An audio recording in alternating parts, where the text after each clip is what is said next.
ప్రారంభించుకునే ముందు మరి జ్యోతి ప్రజ్వలన చేసుకుంటాం. ఈరోజు మరి వనజా మేడము, మోహన మేడము, అలాగే అను అక్క, పుత్తూరు మేడము,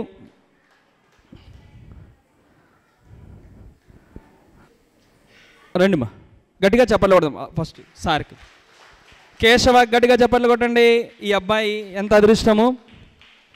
అమ్మా మీరు రండి, రండి రండి, ఎక్కిసి రండి, గట్టిగా చప్పట్లు కొట్టాలి.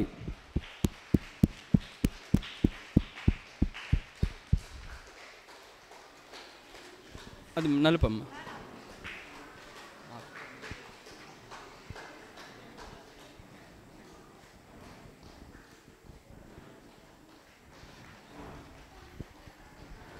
జ్ఞానజ్యోతితో ఆత్మజ్యోతిని వెలిగించుకోవడమే ఈ దీప ప్రజ్వలన యొక్క ముఖ్య సారాంశం.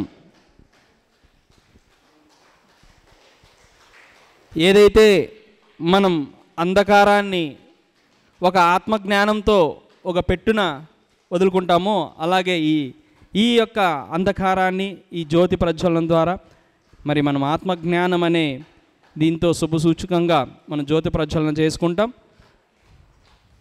అందరూ గట్టిగా చప్పట్లు కొడదాం.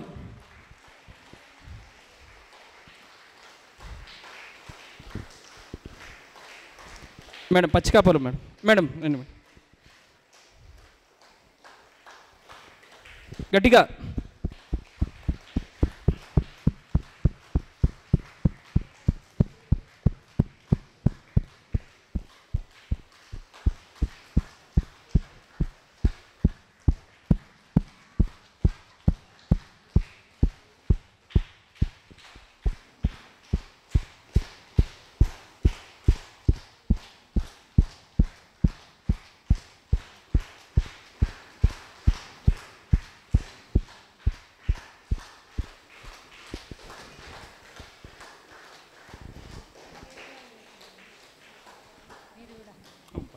మీరుంటే చాలు.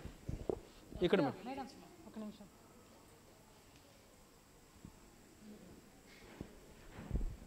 ఒక 5 నిమిషాల పాటు ధ్యానం చేద్దాం.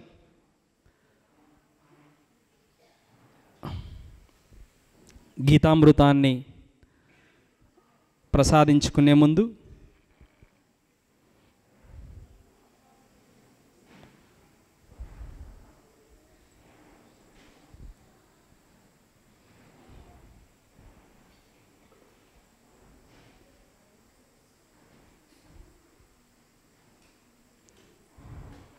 ప్రతి ఒక్కరి జీవితంలో ఒక గీత ఉంటుంది. భగవద్గీత అందకముందు, భగవద్గీత అందిన తర్వాత, అదే గీత.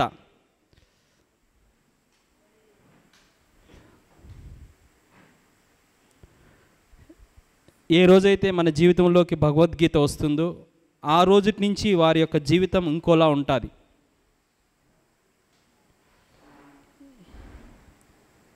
మరి ఈ భగవద్గీత సభా ప్రాంగణంలో మరి సాక్షాత్తు ఆ కృష్ణ పరమాత్ముడు అర్జునుడికి భగవద్గీతను బోధించే సమయంలో మరి బ్రహ్మర్షుల వారు కూడా ఆయన అక్కడ ఉండడం, అదే జ్ఞానాన్ని మరి ప్రస్తుత ఈ భూమి మీదకి మరి ఈయన రూపంలో మన అందరికీ అందడం, ఇది మనం చేసుకున్న పుణ్యఫలం.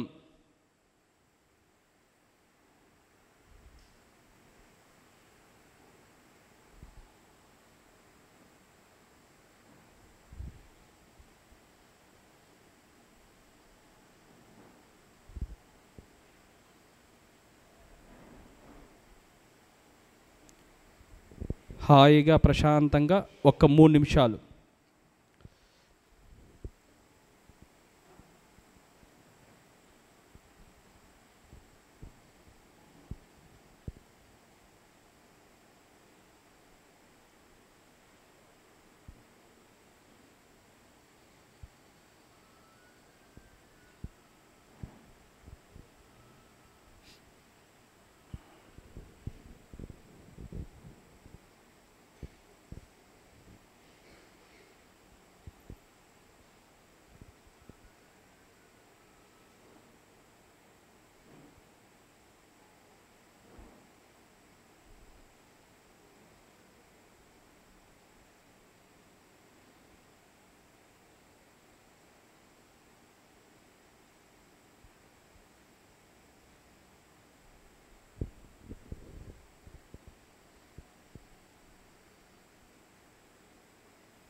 ఓకే మాస్టర్స్, రెండు చేతులు విడదీసి కళ్ళపైన ఉంచుకుందాం.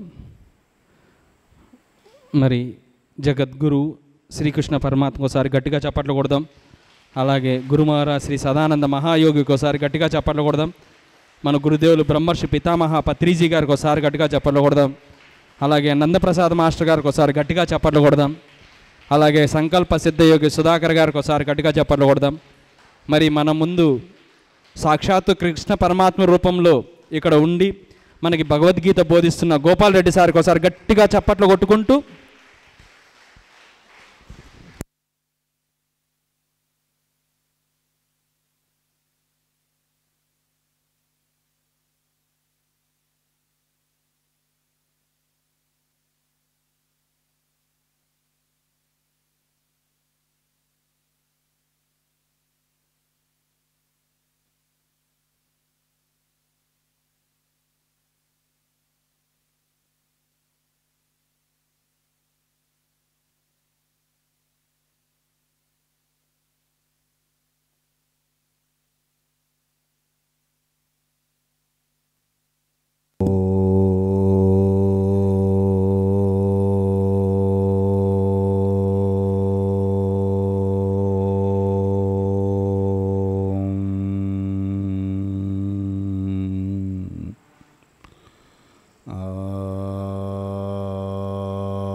తత్సత్.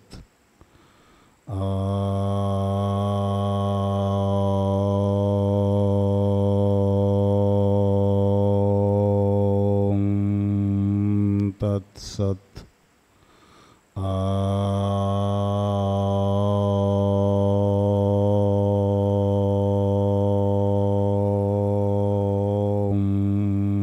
తత్సత్. లోకా సమస్త సుఖినో భవంతు. లోకా సమస్త సుఖినో భవంతు. లోకా సమస్త సుఖినో భవంతు. యోగేశ్వరేశ్వరుడైన శ్రీకృష్ణ పరమాత్మ గట్టిగా క్లాప్తో ధన్యవాదాలు అర్పించుకుందాం. అలాగే గీతామాత గట్టిగా క్లాప్తో ధన్యవాదాలు అర్పించుకుందాం. అలాగే భాగవతామాత గట్టిగా క్లాప్తో ధన్యవాదాలు అర్పించుకుందాం.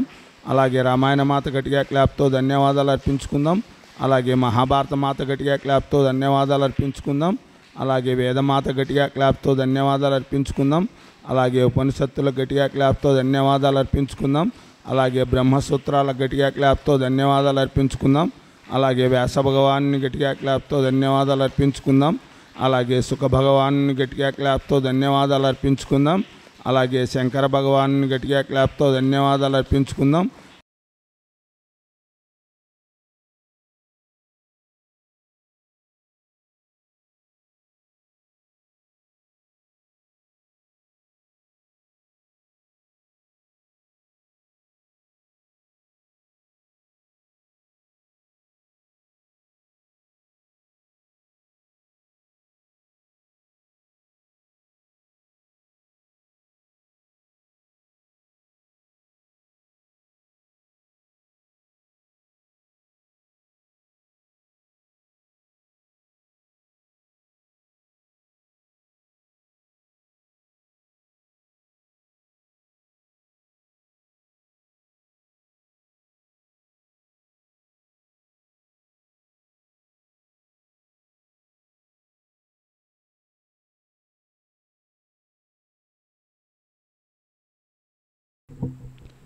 ఈరోజు భగవద్గీత ధ్యాన జ్ఞాన సప్తాహం 6వ రోజు. ఈరోజు మనం గత 5 రోజులుగా భగవద్గీతలో ఆత్మజ్ఞానం గురించి తెలుసుకుంటూ ఉన్నాం. అసలైన తత్వం ఆత్మతత్వమే. మానవ జన్మ లక్ష్యం ఆత్మతత్వమే.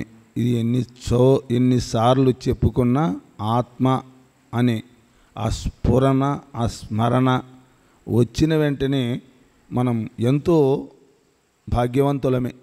ఎందుకంటే ఆ స్మరించడం ఏదైతే శాశ్వతత్వమో, ఏదైతే సృష్టిలో అతి ఉన్నతమైందో, ఉత్తమమైందో, ఇంకా దానికి మించి ఏది ఉత్తమమైంది కానీ ఉన్నతమైంది కానీ లేదో, దాని యొక్క స్ఫురణ కలగడం కూడా కోటి జన్మల పుణ్యం ఉండే వాళ్ళకే కలుగుతుంది. ఆత్మతత్వాన్ని గురించిన అవగాహన కానీ, అది వినడం కానీ, ఆ స్మరణ చేయడం కానీ. ఏది తెలుసుకుంటే ఈ సృష్టిలో ఏది తెలుసుకోవాల్సింది మిగలదో, ఏది తెలుసుకుంటే ఇంకా తెలుసుకోవాల్సింది అవసరం ఏది లేదో అటువంటిది ఆత్మజ్ఞానమే. ఒక్కసారి ఆత్మజ్ఞానం కలిగిందంటే సృష్టి మొత్తం తెలిసినట్టే వాడికి లెక్క. అది ఒక్కటి తెలియకుండా ఎన్ని తెలుసుకున్నప్పటికీ వాడికి ఏమీ తెలియనట్టే లెక్క. అది అంతవరకే ఉంటుంది కానీ శాశ్వతమైనది అయితే ఏది కాదు. సృష్టిలో ఏది శాశ్వతమైనది లేదు. కాబట్టి అటువంటి ఆత్మజ్ఞానం పొందడానికి ప్రయత్నించడమే కొన్ని కోట్ల జన్మల సుకృతం ఉండే వాళ్ళకే లభిస్తుంది. ఎందుకు అంటే బహూనాం జన్మనామంతే జ్ఞానవాన్మాం ప్రపద్యతే వాసుదేవ సర్వమితి సమహాత్మ సుదుర్లభ అంటాడు భగవద్గీతలో. ఎన్నో జన్మల సాధన ఫలితంగా ఒకానొకని జ్ఞానోదయం అవుతుంది. అది వాని తుది జన్మ. ఇక లాస్ట్ ఫైనల్ వాడికి జన్మ లేదు. ఇంకా అది కూడా ఎట్లా ఉంటుందంటే జీవాత్మల పరమాత్మల కలయికే కాదు, జగత్తును కూడా అనుభూతమునర్చుకుంటాడు. నేను భగవంతుణ్ణి అని తెలుసుకోవడమే కాదు, మొత్తం అణువణువులోనూ నేనే ఉన్నాను అనే జ్ఞానం అని కలుగుతుంది. అటువంటి జ్ఞానం ఎన్నో జన్మల సాధన తర్వాతే లభిస్తుందని చెప్తాడు. ఎన్నో జన్మల సాధన తర్వాతే, ఎన్నో జన్మలు మనం దానికోసం ప్రయత్నిస్తే కానీ ఆత్మజ్ఞానం పొందలేం. ఎన్నో జన్మల సాధన ఫలితంగా ఒకానొకని జ్ఞానోదయం అవుతుంది. అది వాని తుది జన్మ, లాస్ట్. అది ఎట్లా ఉంటుందంటే జీవాత్మ పరమాత్మల కలయికే కాదు, మనలో ఉన్న ఆత్మ చైతన్యంతో మనం అనుభూతి చెందడమే కాదు, సృష్టిలో ఉన్నటువంటి అణువణువులోనూ భగవంతుణ్ణి చూడగలిగిన స్థాయి మనకు వస్తుంది. చెట్టును చూసినా, పుట్టను చూసినా, గుట్టను చూసినా, రాతిని చూసినా, రప్పను చూసినా, అణువణువులోనూ ఆ పరమాత్మ తత్వం మనకు అనుభవానికి వస్తుంది. ఆనందమే కనపడుతుంది. సృష్టిలో ఆనందానికి మినహా ఏమీ ఉండదు. ఇంకా సృష్టిలో ఆ భాగ్యం ఒక్కసారి కలిగింది అంటే అది పోదు. అటువంటి దానికోసమే మనం మానవ జన్మను పొందడం జరిగింది. దానికోసం మానవ జన్మకు వచ్చాం. అయితే ఇక్కడికి వచ్చిన తర్వాత విషయ ప్రపంచంలోకి వెళ్ళి విషయలోలత్వంతో, విషయాలపైన ఆసక్తితో నిరంతరము ఆ యొక్క భాగ్యాన్ని విస్మరించి తర్వాత శరీరం వదిలిపెట్టిన తర్వాత మళ్ళా స్పృహ కలిగి మళ్ళా తర్వాత ఈ జన్మలోనన్నా నేను జ్ఞానోదయం పొందాలి అనే భావంతో ఇక్కడికి వచ్చిన తర్వాత మర్చిపోతూనే ఉన్నాం. కాబట్టి అటువంటి తత్వాన్ని మనం పూర్తిగా పొందాలి. ఎందుకంటే అది శాశ్వతత్వం కాబట్టి, దానితో సమానమైంది ఈ ప్రపంచంలో ఏది లేదు కాబట్టి. నహి జ్ఞానేన సదృశం పవిత్రమిహి విద్యతే తత్స్వయం యోగ సంసిద్ధ కాలేన్ ఆత్మని విందతి అంటాడు. జ్ఞానముతో సమానముగా పవిత్రమైనది ఈ ప్రపంచమున ఏదీనూ లేదు. అయితే అట్టి జ్ఞానమును యోగసిద్ధిని పొందినవాడు కాలక్రమమున తన యందే స్వయముగా పొందుచున్నాడు. యోగసిద్ధి కలిగిన తర్వాత ఆత్మసిద్ధి కలుగుతుంది అని చెప్తున్నాడు. ఆ యోగసిద్ధే కోసమే మనము నిరంతరము ధ్యానం చేస్తూ, సజ్జన సాంగత్యాలు చేస్తూ, స్వాధ్యాయాలు చేస్తూ, ఇవన్నీ మన చిత్తశుద్ధి కలిగించుకొని దానికి ప్రిపేర్ అయ్యి మనము సిద్ధమైతే ఇక మనకు ఆత్మజ్ఞానం అనేది ఎక్కడో బయట లభించదు, మనలోనే లభిస్తుంది, నీలోనే లభిస్తుంది అంటున్నాడు భగవానుడి ఇక్కడ. ఆ భగవతత్వం నీకే, నీతోనే, నీ లోపలే నీకు అనుభూతికి వస్తుంది. అయితే మనం పశుప్రాయులుగా జీవిస్తున్నాం. తన లోపల సర్వం ఉండగా తన లోపల వెతకలేక ధరవెతికడు. తనువులు మోసడి ఎద్దుల మనముల దెల్పంగా వశమే మహిళో వేమ అంటాడు యోగివేమన. తన లోపల సర్వం ఉండగా, తన లోపలే సర్వము ఉంది, తన లోపల వెతకలేక ధరవెతికాడు. అంటే భూప్రపంచాన్నంతా గాలిస్తున్నాం, భగవంతుని కోసం తిరుగుతున్నాం. తన లోపలే ఉందంతా ఆ భగవతత్వం. తన లోపల సర్వం ఉండగా తన లోపల వెతకలేక ధరవెతికాడు. తనువులు మోసడి ఎద్దులా అంటాడు. ఈ శరీరాన్ని మోసే పశువా అని కర్కశంగా మాట్లాడతాడు యోగివేమన. అప్పుడైనా బుద్ధి వస్తుందేమో, నువ్వు ఈ శరీరం, మానవ శరీరాన్ని తెచ్చుకొని పశువు మధ్య ప్రవర్తిస్తున్నావు అంటే పశువుకు వాస్తవమేదో అవాస్తవమేదో, సత్యమేదో అసత్యమేదో, నిత్యమేదో అనిత్యమేదో తెలియదు కాబట్టి అది ప్రయత్నించకపోవచ్చు. నీకు అన్నీ తెలిసిన బుద్ధి జన్నిత జ్ఞానం కలిగినటువంటి బుద్ధిని ప్రసాదించిన భగవంతుడు ప్రసాదించినప్పటికీ దాన్ని ఏమాత్రం ఉపయోగించుకోకుండా, వాస్తవాన్ని గ్రహించకుండా నువ్వు లేని చోట వెతుకుతున్నావు కానీ ఉన్న చోట వెతకడం లేదు. ఉన్న చోట వెతికితే భగవంతుడు నీకు దొరుకుతాడు అని చెప్తున్నాడు. కాబట్టి అది నువ్వు ఇక్కడ కాకుండా ఎక్కడ వెతుకుతున్నంతసేపు నువ్వు పశువుతో సమానము. ఓ పశువా అంటున్నాడు. ధరవెతికెడి తనువులు మోసడి ఎద్దులు అంటాడు. శరీరాన్ని మోసే పశువా అంటున్నాడు ఇక్కడ యోగివేమన. అయినా అంత కర్కశంగా ఆ యోగివేమన చెప్పినప్పటికి కూడా ఆ భాష మాత్రం మనకు అర్థం కావడం లే. ఆ పద్యం వినింటామేమో, ఆ పద్యం వింటాం కానీ దాన్ని అర్థం చేసుకోవాలా, దానికోసం ప్రయత్నము చేయము. ఎందుకంటే మనకు బుద్ధిని ఇచ్చినాడు కానీ ఆ బుద్ధిని మనం ఏమాత్రం ఉపయోగించుకోలే. పశువు ముందర పోయి చెప్పి జ్ఞానం చెప్తే దానికి ఏమీ అర్థం కాకుండా అది అలా వెళ్ళిపోతుంది. అదేవిధంగా మన ముందు కూడా ఆ జ్ఞానం మన ఎదుటికి వచ్చినప్పటికి కూడా దాన్ని పట్టించుకోకుండా పశువు మాదిరి వెళ్ళిపోయి పశువు మాదిరి ప్రవర్తిస్తున్నాము. ఎంత అద్భుతంగా చెప్పారో మహానుభావులు. ఒక్క పద్యం చాలు అర్థం చేసుకుంటే. తనలోనే ఉంది అంతా, అయినా తనలో వెతకడంలే, అంతర్ముఖంగా రావడం, ప్రయాణం కావడంలే. అదే నిన్న చెప్పాను. నిన్న చెప్పిన మాట గుర్తుపెట్టుకోండి. మనలో ఉన్నటువంటి గొప్ప ఫీలింగ్స్ని ఏదాన్నైనా కూడా మనము కామక్రోధ లోభ మోహ మదమాచారాలకు అతీత స్థితిలో నిలబడాలి అంటే ఆ ప్రక్రియ అద్భుతమైన ప్రక్రియ. అంతకు ముంచిన ప్రక్రియ నాకు కనపడలేంగా. ఎందుకంటే ఆ ఎమోషన్స్ను మన స్వాధీనంలోకి తెచ్చుకోటేటువంటి ప్రక్రియ చాలా అద్భుతం. ఎవరన్నా తిడుతున్నారనుకో, అది భార్య కావచ్చు, భర్త కావచ్చు, ఇంట్లో నుంచినే మొదలు పెట్టండి. భార్య తిడుతుంది అనుకో, ఆ తిట్టు వైపు కాకుండా మనలో ఆ తిట్టినప్పుడు వెంటనే కోపం వస్తుంది, వెంటనే కోపము బయలుదేరుతుంది మనలో నుంచి. అది ఎక్కడ పుడుతుంది అని ఆ వైపు కాకుండా, తిట్టిన వైపు కాకుండా ఆ కోపం ఏ వైపు వస్తుందో ఆ వైపుకు మనస్సును తిప్పండి చాలు. అంతర్ముఖులు కండి అంటే ఇదే. అంతర్ముఖం కావడం అంటే ఇదే. మన వైపు దృష్టిని తిప్పుకో, నీకు విడుదల లభిస్తుంది, దాని నుంచి స్వేచ్ఛ లభిస్తుంది. ఆ బాధ నుంచి, భయాల నుంచి, అన్నిటి నుంచి స్వేచ్ఛ లభిస్తుంది. ఒక బోల్ట్కు నట్టు కుడివైపు తిప్పితే అది దాని నుంచి లూజ్ అయ్యి వేరైపోతుంది, అంటే బయటకు వస్తుంది, దాని నుంచి విడుదల అవుతుంది. ఇదే ఎడం వైపుకి తిప్పామనుకో టైట్ అయ్యి అది బిరుకుంటుంది. కాబట్టి అలా బంధము ఈ వైపు తిప్పుతున్నాం మనము, అందుకై మనము దాని నుంచి బయటపడలేకపోతున్నాం. వాటిలో చిక్కకపోయామంటే ఎడం వైపు తిప్పుతున్నాం, కుడివైపు తిప్పండి. ఇప్పుడు నేను చెప్పేది ఏమంటే, ఎవరైనా నిన్ను తిడితే తిట్టు వైపు వెళ్ళొద్దు, నీ లోపల కలిగే బాధ వైపు వెళ్ళడం నేర్చుకో. ఒక్కసారి తిప్పి చూడు, నీకు అర్థమవుతుంది. ఎప్పుడైతే నువ్వు ఈ ప్రక్రియ నీ చేతుల్లోకి వచ్చిందంటే ఇది అమృత విద్య, మామూలు విద్య కాదు. ఇది మామూలు అమృతం కూడా కాదు, దేవతలు తాగే అమృతం లాంటిది కాదు. వాళ్ళకి దేవతలకు సావు మాత్రమే లేదమ్మ, కానీ వాళ్ళ కష్టాలు బాధలు భయాలకు వాళ్ళు కూడా స్వేచ్ఛాపరులు కాదు, దానికి అతీతమైన వాళ్ళు కాదు.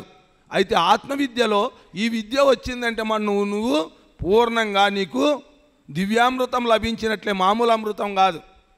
అది కేవలం ప్రాణం నిలిపే అమృతం కాదు. ఇది నీకు ఏ బాధ భయము లేకుండా నిన్ను స్వేచ్ఛగా ఆనందంగా నిలిపేటటువంటి అమృతం. ఈ అమృతాన్ని తాగినోనికి చావు లేదు. దేవతలు తాగిన అమృతం తాగినా చావు లేదేమో కానీ వాళ్ళకు. అయితే వాళ్లకు ఈ యొక్క భయాల నుంచి బాధల నుంచి విముక్తి లేదు. అయితే ఈ విద్య వచ్చినోనికి మాత్రం అన్నిటి నుంచి విడుదల, అన్నిటి నుంచి విముక్తి లభిస్తుంది. ఏం చేయాలా? ఇది గుర్తుందా? నేను చెప్పినాను కానీ ఈరోజు వరకు కూడా గుర్తుందో లేదో. ఏమని ఎట్లా చేయాలి ఈ ప్రక్రియ? ఈ సాధన ఏమి? ఇదే సెకండ్ ఇన్నింగ్స్ అని చెప్పా కదా ధ్యానంలో. నీ శ్వాస మీద ధ్యాస పెట్టడం ఒక ప్రక్రియ, అది ఫస్ట్. అది లేకుండా ఇది రాదు. ఫస్ట్ ఏకాగ్రత కావాలి. ఏకాగ్రత నుంచినే తర్వాత నెక్స్ట్ సాక్షిత్వంలోకి రావాలి. సాక్షిత్వం వస్తేనే పూర్ణంగా మనం అన్నిటినీ అధిగమించగలుగుతాం. కామ క్రోధ లోభ మోహ మదమాచారాలు అన్నిటి నుంచి విడుదల పొందాలి అంటే, వాటికి అతీతమైన స్థితి రావాలంటే, వాటన్నిటికీ మనకు అధికారం రావాలంటే, అవి మన ఆధీనంలో ఉండాలి అంటే ఖచ్చితంగా ఈ విద్య వచ్చినోడికి మాత్రమే ఆధీనంలో ఉంటాయి. వాడు దుఃఖపడాలంటే దుఃఖపడతాడు కానీ, వాడు బాధపడాలని భావిస్తే బాధపడతాడు కానీ, వాడు బాధపడాలనుకోకుంటే ఈ విద్య వచ్చినోనికి బాధ వచ్చేకి అవకాశమే లేదు. వాడికి స్విచ్ ఆఫ్ స్విచ్ ఆన్ అని చేతుల్లో ఉండిపోతుంది. ఇంకా ఆఫ్ చేసుకునేది వానికి తెలుస్తుంది, ఆన్ చేసుకునేది కూడా వానికి తెలుస్తుంది. బాధను కూడా ఆను ఆఫ్ వానికి తెలుస్తుంది. సంతోషం కూడా ఉండించుకోవాలా కావాలా వద్దా అనే దాంట్లో వానికి పూర్తి స్వతంత్రత ఉంటుంది. స్విచ్ ఆన్ స్విచ్ ఆఫ్ ఇది ఇక్కడే తెలుస్తుంది నీకు. ఈ విద్య నువ్వు ఎప్పుడైతే మొదలు పెట్టావో అప్పటి నుంచినే నీ చేతుల్లోకి నీ ఫీలింగ్స్ అన్నీ నీ ఆధీనంలోకి వస్తాయి. అయితే ఇప్పుడు చాలామందికి ఇంకా ధ్యానం చేస్తున్నప్పటికీ, గంటల గంటలు చేస్తున్నప్పటికీ కొన్ని వేదనలు, కొన్ని భయాలు, కొన్ని ఆందోళన పూర్తిగా మన నుంచి దూరం కావడంలే. ఎందుకంటే మనం కేవలం ఫస్ట్ ఇన్నింగ్స్లో మాత్రమే ఉండవు, సెకండ్ ఇన్నింగ్స్లోకి ప్రవేశించలే. ఇప్పుడు సైకిల్ విద్య నేర్చుకునేటప్పుడు ఫస్ట్ బైక్ గ్రౌండ్లో నేర్చుకోవాలా, మంచి మానవులు లేని చాటే నేర్చుకోవాలా. ఏది జనాలు తిరిగే రోడ్లో నేర్చుకోలేం. విద్య నేర్చుకునే వరకు గ్రౌండ్లో నేర్చుకోవాలా. నాకు గ్రౌండ్లో సైకిల్ నేర్చుకున్న తర్వాత నాకు సైకిల్ వచ్చింది అంటే వచ్చినట్టా నీకు రానట్టా? నేను బయటికి పోతే జనాల్లో తొక్కలేను, మనుషులు లేని చోట మాత్రం గ్రౌండ్లో నాకు సైకిల్ వచ్చు అంటే మరి పదాం రానా అట్లా బజార్ అంటే నేను తొక్కలేను. జనాలు లేని చోట అయితే దొక్కుతా కానీ జనముని చోట తొక్కలేను అంటే వానికి వచ్చినట్లా రానట్లా? ఈ విద్య కూడా అంతే. ఈడ శ్వాస మీద ధ్యాస పెట్టి ప్రశాంతంగా ఉంటుంది ధ్యానం చేస్తే, ఈడ మాత్రం ప్రశాంతంగా ఉంది. ఇంటికి పోయిన తర్వాత భర్త ఒక మాట చురుగ్గా మాట్లాడితే వెంటనే లోపల నుంచి బుస్ అనిందనుకో, ఆ విద్య వచ్చినట్లా, శాంతం నిలవన్నట్లే. అంటే నీకు ఇంకా గ్రౌండ్లో దొక్కే ప్రిపేరింగే ఉంది కానీ జనాల్లో దొక్కే సామర్థ్యం రాలే. ఇది నేను చెప్తాననే ఇక్కడి నుంచినే జనాల్లో దొక్కేది కూడా నేర్చుకోవడం అనేది ఈ విద్యనే. ఇక్కడి నుంచి నీకు ఎంత తీక్షణంగా మనకి ఎదుట వచ్చినప్పటికీ, ఆ పరిస్థితి ఎదురైనప్పటికీ అక్కడ మనల్ని మనం నిగ్రహించుకోవాలి, మనల్ని మన ఆధీనంలో ఉంచుకోవాలంటే వెంటనే రివర్స్ చేయాల దృష్టిని. ఏది ఆ వైపు కాకుండా ఎక్కడ బాధ కలుగుతుందో ఈ వైపు చూడండి, నీలోకి నువ్వు చూసుకో అని చాలామంది చెప్తుంటారు. నీలోకి ఏంటి? యాటికి? ఎక్కడ? కడుపులేక, లేకపోతే ఊపిరితిత్తుల్లేక, యాటికి? లేకపోతే లోపలంటే ఎక్కడ చూసుకోవాలని చాలామందికి డౌట్. నీలోకి నువ్వు చూసుకో అంటే అవతల అవమానం ఎదురైందంటేనే నీకు బాధ ఎక్కడ కలుగుతుందో ఆ బాధ వైపు నీ దృష్టిని పెట్టి నిలుపు. కొన్ని క్షణాలు ఆపు చాలు, కొన్ని క్షణాలు ఊరికి అలా దృష్టి నిలుపు. వెంటనే అది కరిగిపోతుంది. అక్కడ నీకు వివేకం జనిస్తుంది, విశిక్షణ జ్ఞానం వస్తుంది, నువ్వు అధిగమిస్తావు దాన్ని. దీన్ని అర్థం చేసుకోవాలి. ఈ ట్రిక్కు నీకు తెలిసిందంటే ఇదే యోగ ప్రక్రియ. ఈ ప్రక్రియ నీకు అర్థమైందంటే ఇక జన్మ ధన్యమైపోయినట్టే. ఇక రెండోది ఏమీ అవసరం లేదు నీకు. ఇక ఎందుకంటే నువ్వు అన్నిటికీ అతీతం. ఇంకా సుఖము, దుఃఖము, లాభము, నష్టము ఏదొచ్చినప్పటికీ నీతో నువ్వు స్థిరంగా ఉండగలగాలంటే ఈ విద్య రావాలి. అందుకే దీన్ని నేను దివ్యామృత విద్య అని చెప్తున్నా. దివ్యామృతం, మామూలు అమృతం కాదు. ఈ విద్య నీకు అలవడిందా, ఈ ప్రపంచంలో నిన్ను దుఃఖ పెట్టేవాడు కానీ బాధ పెట్టేవాడు కానీ ఎవడు ఉండడు. నీకు ఏ నష్టం కానీ ఏ లాభం కానీ నిన్ను పొంగించేది ఉండదు, కృంగించేది ఉండదు. నీ చేతుల్లో నువ్వు ఉంటావు. నువ్వు కావాలనుకున్నట్టుగా జీవిస్తావు, కావాలన్నట్టుగానే ఉంటావు. ఏ ప్రపంచంలో ఏ ఊరు కూడా నిన్ను ఏమాత్రం కూడా వికారాలు పుట్టించలేరు. ఏ వికారాలు నీ దగ్గరికి రావు.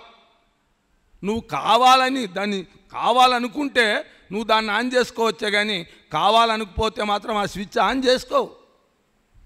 అన్నీ నీకు అర్థమైపోతాయి. అన్ని వికారాల యొక్క స్విచ్లు నీకు అర్థమైపోతాయి. ఇప్పుడు ఫ్యాన్ కావాలంటే ఫ్యాన్ వేసుకుంటాం, లైట్ కావాలంటే లైట్ వేసుకుంటాం, మైక్ ఆన్ చేసుకోవాలంటే మైక్ ఆన్ చేసుకుంటున్నాం, కెమెరా కావాలంటే కెమెరా ఎట్లా ఆన్ చేసుకుంటున్నామో, ఏది మనకు అవసరమైతే దాన్ని ఆన్ చేసుకుంటాం, ఆ అవసరం లేదంటే ఆఫ్ చేసుకుంటాం. ఈ స్విచ్లన్నీ నీకు ఎంటరింగ్లోకి వస్తాయి. ఏంది చెప్పాడు యోగ వేమన? తన లోపల సర్వం ఉండగా, అంటే అన్ని దానిలో స్విచ్లు నీ దగ్గరే ఉండాయిరా నాయనా, దాన్ని గుర్తించు. ఏది కావాలంటే అది ఆన్ చేసుకోవచ్చు, ఏది కావాల్సింటే అది ఆఫ్ చేసుకోవచ్చు అని చెప్పాడు. ఇది పద్యం కూడా చాలా మందికి ఇది పద్యం వచ్చిన తన లోపల సర్వం ఉండగంటే ఎక్కడుంది, ఏముంది, ఏమి నీకు అర్థం కాదు. ఎందుకంటే నువ్వు దానివైపు దృష్టి తిప్పలే ఇంతవరకు. ఈ జ్ఞానం ఏర్పడిందంటే ఇక జన్మలు ధన్యం. కనీసము ఏ కొద్ది మంది అయినా దీన్ని అర్థం చేసుకొని అవగాహన చేసుకుంటే మాత్రం, చేసుకున్న వాళ్ళకి మాత్రం వాళ్ళ జీవితము ధన్యమే. ఏ కొద్ది మందినైనా నేను అర్థం చేయించగలిగిన సామర్థ్యం నా దగ్గర ఏదైనా ఉంటే దాన్ని ఉపయోగిస్తే నా జన్మ కూడా ధన్యమే. ఎందుకంటే ఇది మామూలుది కాదు. నేను ఈ ప్రపంచంలో ఉన్నవన్నీ ఇచ్చినా మీకు పెద్ద ప్రయోజనం అయితే లేదు. సర్వ సౌకర్యాలు, ఈ భూమి మీద ఉన్న సౌకర్యాలన్నీ జన్మ ఉన్నంత వరకు ఇచ్చినా నేను ఇచ్చినా కూడా మీకు అవి శాశ్వతమేం కాదు. ఎందుకంటే అవి మళ్ళా తర్వాత శరీరం పడిపోయిన తర్వాత పోతాయి. ఈ విద్య ఉందే, ఇది వచ్చింది అంటే ఇంకా పోయేది కాదు, ఇది శాశ్వతమైంది. ఏంది సింపుల్ కదా. ఇటు జ్ఞానపరంగానైనా మీరు దాన్ని మార్చుకోండి, అంతర్ముఖ దృష్టి, ధ్యానపరంగానైనా మార్చుకోండి. రెండు విధాలా మార్చుకుంటే అద్భుతంగా ఉంటుంది. దీన్నే తితిచ్ఛ అంటాడు. సాధనా సంపత్తిలో 6 చెబుతాడు. ఏది?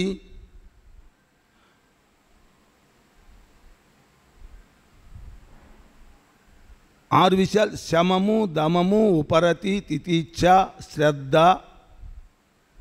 ముముత్సత్వం అని 6 గురించి చెప్తాడు. ఏది?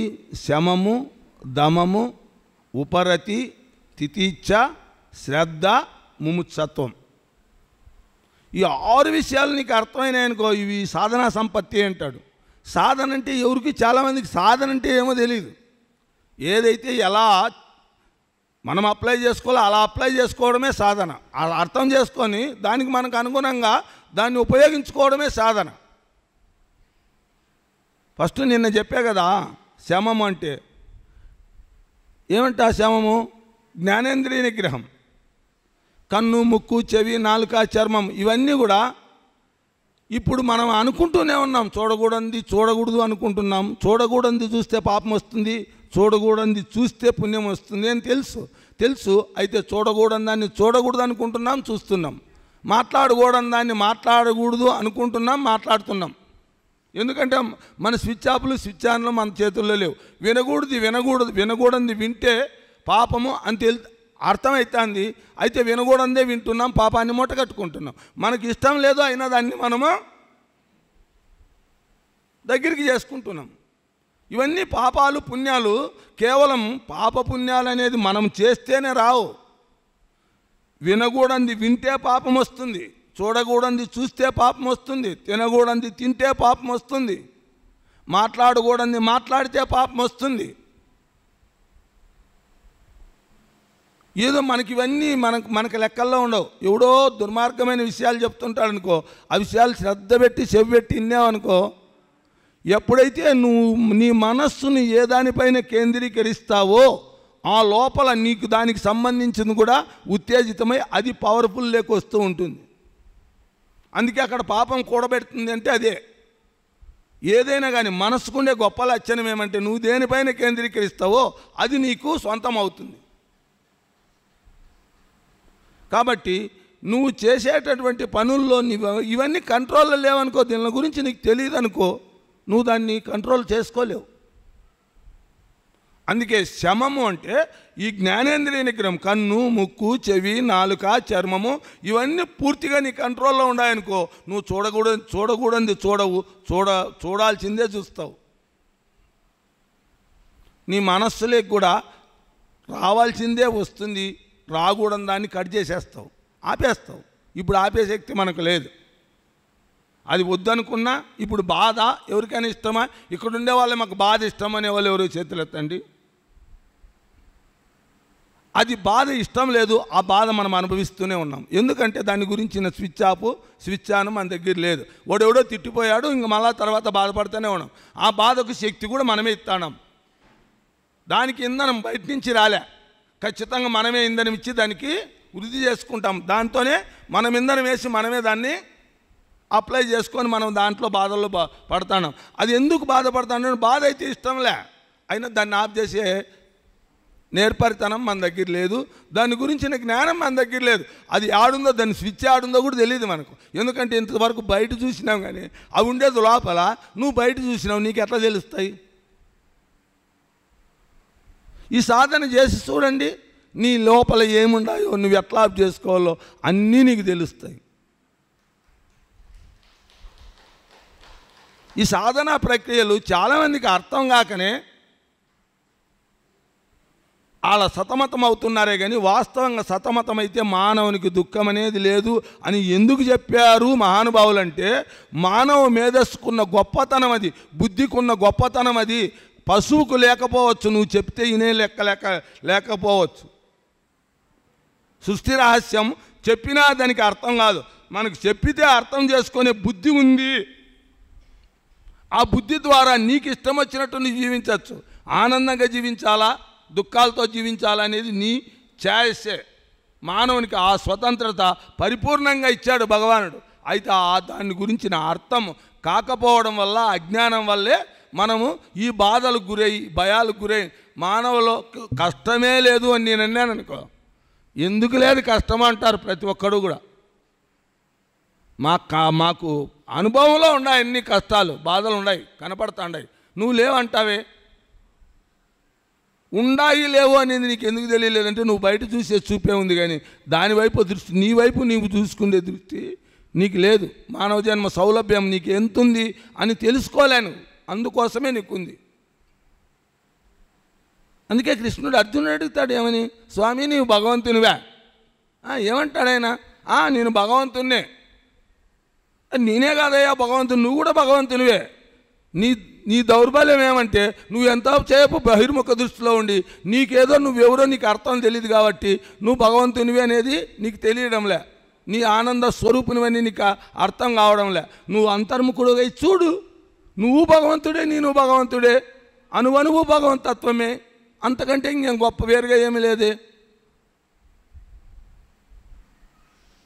నేనెక్కడా, నువ్వెక్కడా? నువ్వు పరమాత్మునివి, నేను నరుణ్ణి, నువ్వు నారాయణుని. నారాయణునికి నరునికి డిఫరెంట్ ఏమీ లేదు. ఈ అజ్ఞానం ఉన్నప్పుడు నరుడు అవుతాడు, అజ్ఞానం పోయి జ్ఞానం వచ్చిందంటే నారాయణుడు అవుతాడు. అంతే తేడా నరునికి నారాయణునికి ఉండే తేడా. మనకు భగవంతునికి ఉండే తేడా అదే. మనము భగవంతులమే, మనం అజ్ఞానంలో ఉండి మన స్వరూపాన్ని మనం మర్చిపోవడం వల్లే మనకు దుఃఖాలు ఉన్నాయి. శాస్త్రం ఎంత అద్భుతంగా చెప్పింది అంటే అంత అద్భుతంగా చెప్పింది. మనకు బుద్ధిని ఇచ్చినాడు కానీ భగవంతుడు, ఆ బుద్ధిని ఏమాత్రం కూడా మనం ఉపయోగించుకోకుండా కేవలం మనస్సుకు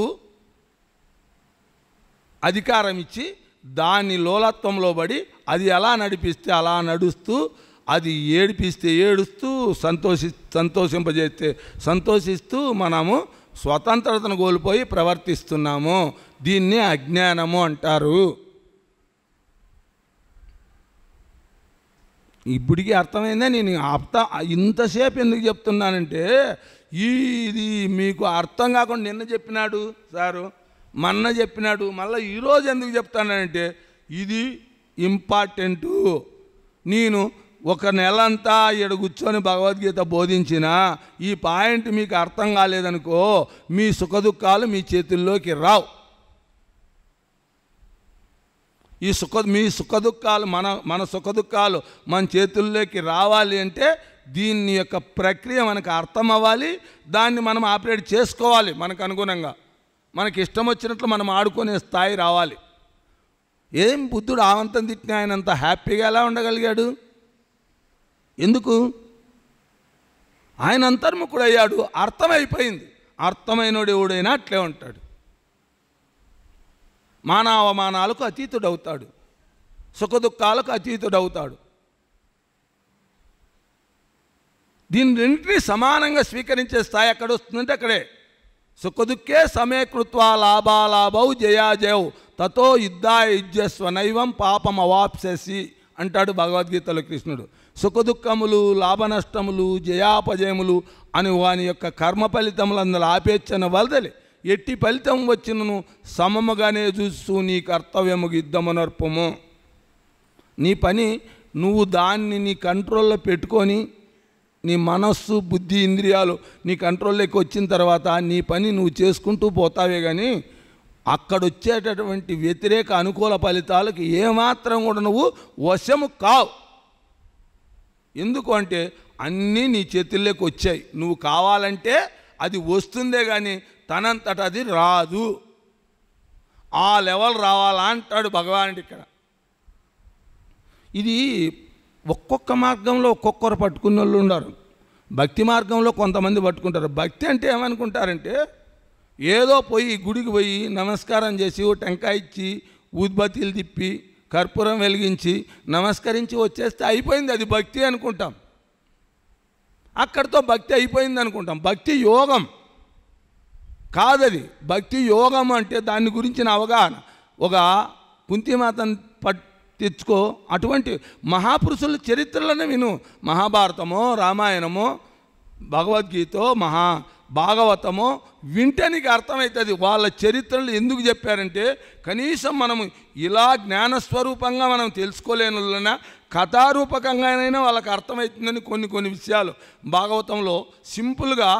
భాగవతం మొత్తం అంతా కథారూపంలోనే ఉంటుంది. ఎక్కువ ఈ జ్ఞానం నువ్వు ఇట్లుండు అని చెప్పదు భాగవతం. ఇది చేసి ఇట్లుండి ఇట్లుండాడు అని చెప్తుంది, ఇది చేసి ఇట్లుండాడు అని చెప్తుంది. ఇప్పుడు కుంతిమాత ఉంది, ఆమెకు కష్టాలు వచ్చినాయా రాలేదా? సాక్షాత్తు పరమాత్మకు భౌతిక లెక్కల ప్రకారం పోతే సొంత మేనత్త. ఎవరికి? శ్రీకృష్ణుడు ఎవరు? పూర్తిగా స్వరూప జ్ఞానం పొందినటువంటి వాడు, ఆత్మజ్ఞానంలో ఉన్నటువంటి వాడు. తనకు ఏమాత్రం కూడా ఇక తేడా లేదు, అంతా పరబ్రహ్మ స్థితిలో నిలబడినటువంటి వాడు. అటువంటి వానికి మేనత్త అయినప్పటికీ ఆమెకు కూడా కష్టాలు బాధలు వచ్చాయా రాలేదంటారా? సొంత మేనత్త, కేవలం మేనత్త కాదు, చాలా ప్రియమైంది, భగవానునికి చాలా ప్రియం. ఎవరు ప్రియమవుతారంటే అట్లా వాళ్ళే ప్రియమవుతారు. బంధువు అని ప్రియం కాదు ఆయనకు, ఆమె తత్వం ప్రియం ఆయనకు, ఆమె ఉన్న యోగ ప్రక్రియ ప్రియం. అందుకే అప్పుడప్పుడు ఆయన పరీక్షలు కూడా చేసేవాడు ఆమెను. ఒకసారి అరణ్యవాసం చేస్తున్నారు. ఎలా ఉందంటే పరిస్థితి చాలా ఘోరాతి ఘోరంగా ఉంది. తర్వాత లక్క ఇంటికి నిప్పి పెట్టారు, అజ్ఞాతంలోకి వెళ్ళిపోయారు, బయటికి తెలియకుండా ఉండాలని అడవుల్లో తిరుగుతున్నారు, బిచ్చాటన చేసుకొని జీవితం గడుపుతున్నారు. ఆకులను తింటూ చెట్టు నీడల్లో పడుకొని ఎండకు గాలికి తడుస్తూ జీవిస్తున్నారు. ఎంత వ్యతిరేక పరిస్థితి అంటే సాక్షాత్తు ఒక చక్రవర్తికి తల్లి ఎవరు? కుంతీదేవి. ఒక చక్రవర్తికి భార్య, ఒక చక్రవర్తికి తల్లి. అంత చక్రవర్తిత్వంకి భార్య ఏ భోగాలైతే ఉంటాయో, ఏ అనుభవాలు ఉంటాయో అన్ని అనుభవాలు అనుభవించిన తల్లి. అష్టైశ్వర్యాలు అనుభవించింది, అష్టభోగాలు అనుభవించింది. అటువంటి తల్లికి ఈరోజు పరిస్థితి ఎట్లొచ్చిందంటే చెట్టు నీడను పనుకోవాల్సి వచ్చింది, ఎండకు గాలికి ఉండాల్సి వచ్చింది, వర్షానికి అన్నిటికీ తడవాల్సి వచ్చింది, పూటకు దొరికితే తినాలా లేకపోతే పస్తులు ఉండాల్సి వచ్చింది. అటువంటి దుర్భర పరిస్థితి ఆమెకు ఏర్పడింది. అటువంటి పరిస్థితుల్లో వాళ్ళు ఎక్కడున్నారో అజ్ఞాతంలో ఉన్నారు, అజ్ఞాతంలో ఎవరికీ తెలియకుండా ఉన్నారు. అటువంటి పరిస్థితుల్లో కృష్ణ భగవానుడు ఒక్కసారి కుంతీమాతను పలకరించడానికి వాళ్ళ ఉన్న స్థలానికి వెళ్ళాడు. వెళ్ళితే పొంగిపోయింది కుంతీదేవి, భగవంతుడా నాకు దర్శనమిచ్చావా అని. తర్వాత అన్నీ మాట్లాడిన తర్వాత కృష్ణుడు సాక్షాత్ భగవంతుడైనా ఆయనకు దుఃఖం ఉండదనుకో, ఆయనకు తెలియని విషయం లేదు. అయినా ఆయన కూడా బాధపడ్డట్టే నశించాడు. ఎంత బాధపడ్డాడంటే నిన్ను సాక్షాత్ భగవంతుని కూడా కన్నీళ్ళు వస్తాయా అనే విధంగా ఆడ పరిస్థితి. ఆ పరిస్థితికి ఆయన కూడా ఇన్స్పైర్ అయిపోయాడు. ఇన్స్పైర్ అయినట్టుగా కనపడ్డాడు. కనపడిన తర్వాత బాధపడి, అత్త నీకు ఎన్ని కష్టాలు, ఈ అడవుల్లోకి వచ్చి ఆకలములు తింటూ ఈ దుర్భర జీవితాన్ని గలుపుతున్నావు, చక్రవర్తి భార్యగా ఉండి సమస్త భోగాలు అనుభవించావు, ఒక చక్రవర్తికి తల్లిగా ఉండి సమస్త భోగాలు అనుభవించావు. ఈరోజు నీ పరిస్థితి చూస్తే నాకు కళ్ళనీళ్ళు వస్తున్నాయి, ఏమి నీ దౌర్భాగ్యము. సరే ఇప్పుడు ఏదో జరిగింది, ఏదో జరిగిపోయింది, ఇక నీకు ఈ కష్టాలు నేను పూర్తిగా పులి స్టాప్ పెట్టాలనుకుంటున్నా. కాబట్టి నీకు ఏది ఇష్టమైతే అది కోరు, నువ్వు కోరింది ఎంత గొప్పదైనా సరే దాన్ని ఇవ్వను అనేది లేదు. ఈరోజు నీకు ఇచ్చే పోతా, అడుగు అన్నాడు. ఏదైనా కావాలి, నీ కొడుకులు చక్రవర్తిత్వం కావాలా, నీకు వైభవాలు కావాలా, లేదంటే నీకు 14 లోకాలకు అధిపతి నీ కొడుకుల్ని చేయాలా, లేదా నీకు 14 లోకాల పనికి ఆధిపత్యం కావాలా, ఏం కావాలా కోరుకో, ఏమి కోరినా ఇస్తాను అన్నాడు కృష్ణుడు. అంతవరం మన బోటలకి ఇచ్చినాడు అనుకో అన్ని కష్టాల్లో ఉన్నప్పుడు. ఇక ఇంకా మనము ఒక్క క్షణం ఆగలేమేమో. ఆమె నవ్వి చిన్నగా నవ్వి అనింది, స్వామి ఇంకా నన్ను పరీక్షిస్తున్నావా తండ్రి? నాకు విషయం అర్థమైంది కదా, అర్థం కాని వాళ్ళ దగ్గర అయితే నువ్వు ఈ మాటలు మాట్లాడినా వాళ్ళు పొంగిపోతారేమో, దానికి వశమవుతారేమో. నేను వశమయ్యాకి నేను ఆ లెవెల్లో లేనే, ఇప్పుడు నన్నెందుకు పరీక్ష పెడుతున్నావు నువ్వు? ఏముంది అత్త, ఇప్పుడు నీ పరిస్థితిని బట్టి నాకు కరుణ కలిగింది, దయ కలిగింది, కాబట్టి నేనేమైనా ఇవ్వడానికి సిద్ధంగా ఉన్నాడంటే, తండ్రి నేను ఏది అడిగితే నువ్వేమడిగినా నేనేమడిగినా ఇస్తావా? నువ్వేమడిగినా ఇస్తా. నువ్వేమడిగినా నేను అడిగింది నువ్వు ఇవ్వలేవు అని నీకు తెలుసు, నాకు తెలుసు. ఇదే మాట చెప్పింది ఏమే. నీకు తెలుసు నేను అడిగింది ఇవ్వలేవని, నేను అడిగింది నువ్వు ఇవ్వలేవు అని తెలుసు, నీకు తెలుసు, నాకు తెలుసు. ఇవ్వలేవని తెలిసి ఎందుకు ఆశ పెడుతున్నావు నువ్వు? నేనెవరో తెలుసా అత్త? ఆశ్చర్యంగా మాట్లాడాడు కృష్ణుడు. మన మాదిరినే, నేనెవరో తెలుసా అత్త? నువ్వెందుకు తెలియదు నాకు? నువ్వు సర్వాంతర్యామి, భగవంతునివి. మరి భగవంతుడు ఇవ్వలేనిది ఏదైనా ఉంటుందా? సృష్టిలో ఏదైనా ఉందా? సృష్టిలో ఏదైనా ఉందా? ఈ భూమి మీద కాదు, సృష్టిలోనే ఏదైనా భగవంతుడు ఇవ్వలేనిది ఏదైనా ఉందా?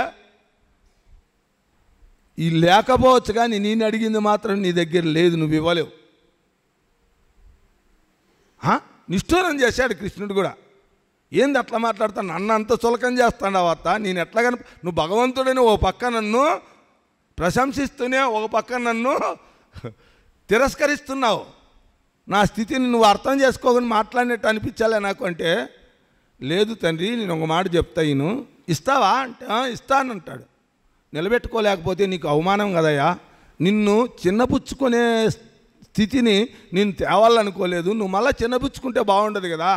నేను అడిగింది లేకపోతేనే మా అత్తకని బాధపడతావు కదా, ఆ బాధ నీకు కలిగించకూడదనే వద్దనుకుంటాను అంటాడు. లేదు, నువ్వు అడగాల అంటాడు కృష్ణుడు. సరే, అయితే ఇప్పుడు నేను చెప్తా విషయం విను. ఇప్పుడు నాకు అన్నము దొరకలే, ఆకిలలములతో అల్లాడుతాండా, పరిస్థితులు విపరీతమైన విషమంగానే ఉంటున్నాయి. ఒక రోజు భోజనమే లేని పరిస్థితి ఏర్పడుతుంది. అన్ని కష్టాలు బాధలు కనపడుతున్నాయి. బాధల తర్వాత కొంచెం ఆహారం దొరకలేదనుకో, ఒక రోజు దొరికిందనుకో, దొరికిన రోజు కూడా నాకు సంతోషం కూడా కలుగుతుంది. ఏదో అది ఒకటే కాదు, ఏది నువ్వు అంటాండవే బాధే కాదు. అన్నం 3 దినాలు తినలేదనుకో, 3వ దినం నాకు ఆహారం దొరికిన రోజు నాకు సంతోషం కలుగుతుంది. ఒకరోజు నేను ఏదైనా విశ్రమించేకి మంచి వృక్షపు ఛాయ తగిలింది అనికంటే, నీడలేని పరిస్థితుల్లో ఎండకు గాలికి తిరుగుతుండేటప్పుడు ఏదైనా మంచి చెట్టు వచ్చి చల్లగా గాలి వచ్చి హాయిగా ఉందనుకో, ఆ చెట్టు కిందకి పోయినప్పుడు, ఆ చెట్టు కింద విశ్రమించినప్పుడు నాకు సుఖం కూడా కలుగుతుంది. ఇప్పుడు నేను చెప్పే విషయం నువ్వు పూర్తిగా శ్రద్ధగా విని కృష్ణ. నేను ఎంతవరకు అయితే కష్టంలో ఉంటానో ఆ క్షణం వరకు నిన్ను నిరంతరము తలుస్తూనే ఉంటాను. నీతోనే నేను ఉన్నట్టు అనిపిస్తూ ఉంటుంది నాకు. నిరంతరం నీ స్మరణలోనే ఉంటున్నా. ఆ సుఖం వస్తుంది ఎప్పుడన్నా ఒకసారి. ఆ 3 దినాలు పస్తున్నంతసేపు నీ స్మరణలోనే ఉంటా. నీ సుఖం వచ్చినప్పుడు మాత్రం ఆ క్షణంలో మర్చిపోతా. అది మరిపిస్తాంది నన్ను. ఆ క్షణంలో నన్ను నేను మర్చిపోయి ఆ రుచికి ఆలవాలమై ఆ ఇంద్రియానికి లోబడతాండా, ఆ ఇంద్రియానికి చిక్కిపోతాండా. ఆ టైంలో నిన్ను మర్చిపోతాండా. ఎన్నిసార్లు ఎన్ని సుఖాలు అనుభవించినా, కంటిన్యూగా సుఖం అనుభవించినా ఇవేం శాశ్వతం కాదు కదా కృష్ణ. నువ్వే చెప్తావు కదా, అంత్యకాలే చ మమేవ స్మరణ్ముక్త్వా కలేవరం అని. అంత్యకాలం ముందు దేన్ని స్మరిస్తూ శరీరాన్ని వదులుతావో దాన్నే పొందుతావు అని. అంత్యకాలంలో కూడా ఈ సుఖం ఏమన్నా వచ్చి కొలవచ్చేమో. వచ్చినప్పుడు అప్పుడైనా నిన్ను మర్చిపోయే అవకాశం ఉంటుంది కదా. అందుకే నేను ఓరమడతారు తెలుసా, నాకు కంటిన్యూగా సచ్చే వరకు కష్టాలే కాల, ఎక్కడ గ్యాప్ వద్దు. ఇంతవరకు గ్యాపులు పడతానే, ఆ గ్యాపులు తీసేయి. అప్పుడు నోరు ఎల్లబెట్టడం ఎవరు వంతు అయింది? కృష్ణుని వంతు అయింది నోరు ఎల్లబెట్టేది. ఎందుకంటే అడిగిన వరం ఇలాకపోయాడు. ఎందుకంటే నాకు ముక్తి కావాలయా, నిరంతరం నీ స్మరణలోనే ఉండి నీతోనే నీ తదాత్మతలోనే ఉండి శరీరం వదిలితే నిన్నే పొందుతా. ఇక నాకు శాశ్వతత్వం లభించినట్టే. ఈ సుఖాల మధ్య, ఈ దీనుల మధ్య ఇంద్రియాలు ఏ ఇంద్రియానికో చిక్కిపోతే మళ్ళా నెక్స్ట్ జన్మ. అవసరమా? నా మీద దయ ఉంటే ఆ పని చేయి. నిజమైన దయాగుణం నీకుంటే మాత్రం నువ్వు నాకు ఈమెయిల్ చేయని అడుగుతుంది. కృష్ణుడే ఇప్పుడికే అల్లాడుతాండవత్తా, దీనికే నేను బాధపడతా అంటే నువ్వు మళ్ళా నాకు గ్యాపే లేకుండా ఇమ్మంటాండవి. అదే కదయ్యా నాకు వరం అంటుంది ఆ మహాతల్లి. అది భక్తి, అది జ్ఞానమాత. భక్తి జ్ఞానమాత. జ్ఞానం కలిగిన వాళ్ళ స్థితి ఎట్లా ఉంటుందంటే అట్లా ఉంటుంది. ఎందుకంటే అల్పమైన దాన్ని కోరరు, అశాశ్వతమైన దాన్ని కోరరు, నిత్యమైన దాన్ని కోరతారు. అది భక్తి. ఇప్పుడు మన రాత ఎట్లుందంటే, భగవంతుని ముందుకు పోయినప్పుడు కూడా భగవంతుని కోరుకోమే మనము. అది భగవంతుడా, ఇది భగవంతుడా, అది భగవంతుడా, అది చెయ్యి, నాకు ఇది చెయ్యి, నాకు అది కావాలా, ఇది కావాలి. దండకాల్లోనే సరిపోతుంది. కానీ భగవంతుని స్మరణ మనకి ఎక్కడుంది, మనకు భక్తి ఎక్కడుంది అని ఒకసారి చూసుకుంటే అంతా నేను భక్తులు, నామాలు సరే, బొట్లు సరే, అన్నీ సరే, అన్నీ బాగుంటాయి. లోపల మాత్రం హృదయం మాత్రం భగవంతునికి నైవేద్యంగా పెట్టం మనం. ఇది భక్తి యోగమా, భక్తి రోగమా? మనకుండేటివి ఎక్కువ. మన భక్తి యోగం కాదు, మన భక్తి రోగం. మనమేమనుకుంటామో అది భక్తి యోగమే అనుకుంటున్నాం. రోగానికి యోగానికి ఉన్న డిఫరెంట్ ఎట్లా ఉంటుందంటే, మనకుండేటివన్నీ రోగాలు. ఆ కుంతి మాదిరి నిరంతరము భగవంతుని పైన దృష్టి పెట్టి ఉంటారే, అది యోగం. అది కోరుకున్న వాళ్ళు యోగంలో ఉన్నట్టు లెక్క. దాని ప్రాసెస్లో ఉండేవాళ్ళు యోగం. అది భక్తి యోగం కావచ్చు, కర్మయోగం కావచ్చు, ధ్యానయోగం కావచ్చు. ఏ యోగమైనా కానీ ఏ యోగంతో అయినా భగవంతుని పొందొచ్చు, సంశయమే లేదు. అయితే దానిగా అర్థం చేసుకొని దానికి అనుగుణంగా మనం ఉంటే మాత్రం గ్యారెంటీగా పొందొచ్చు. శాశ్వతత్వమే. ఇంకా భగవంతుని పొందిన తర్వాత ఇంక పొందాల్సింది ఏందుంటుంది? ఏం కోరుకుంటావు? అన్నీ నువ్వే. ఇక నువ్వేంది, నీకెందుకు కోరుకుంటావు? ఈ తత్వాన్ని బాగా అర్థం చేసుకోవాలి. ఎందుకంటే నేను ఇంకా ఇక్కడికి వచ్చి మళ్ళా ఇప్పుడు నిన్నటించి ఈ సీనే చెప్పుకుంటే ఇంకా ఈ సీన్లోనే ఉంటానంటే ఇది ఇంకా పూర్తిగా అర్థమైందే లేదా? ఏదో పూర్తిగా దీన్ని మీకు ముద్ర పూర్తిగా ముద్రించి మీ మస్తిష్కంలో నిలబెట్టి ముందుకెళ్తే దీని ప్రయోజనం ఉంటుంది.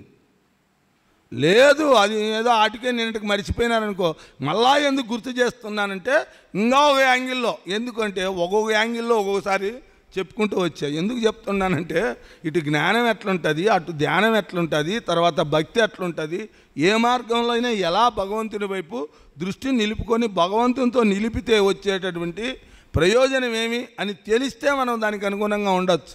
దాని గురించిన క్లారిటీలే లేవు మనకు. భక్తి అంటే ఏమి తెలీదు, అసలు జ్ఞానం అంటే ఏమో తెలీదు, యోగం అంటే ఏమో తెలీదు. ఇలా మనము ఉండామంటే కారణం మన అజ్ఞానం.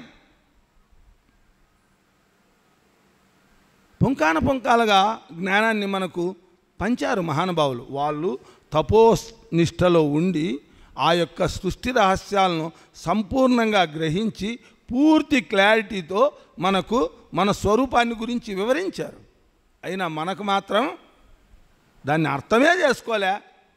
ఇంకా అర్థం చేసుకున్న తర్వాత మన బుద్ధిలో నిలబడాలా, దాన్ని సందర్భం వచ్చినప్పుడు ప్రతి క్షణము అప్లై చేసుకోవాలా. అందుకే నేనేం చెప్తా, కేవలం ధ్యానం కూడా కళ్ళు మూసుకొని శ్వాస మీద ధ్యాస వరకే ఉంటే గ్రౌండ్లో సైకిల్ నేర్చుకున్నట్టు లెక్క. నువ్వు ఎప్పుడు నీ మొగుడు తిడతాడో, నీ భర్త తిడతాడో, అప్పుడు నీకు ఆవేశం వచ్చినప్పుడల్లా నువ్వు కళ్ళు మూసుకొని ధ్యానం లేకపోతావా శాంతికి? ఏం చేయాలా?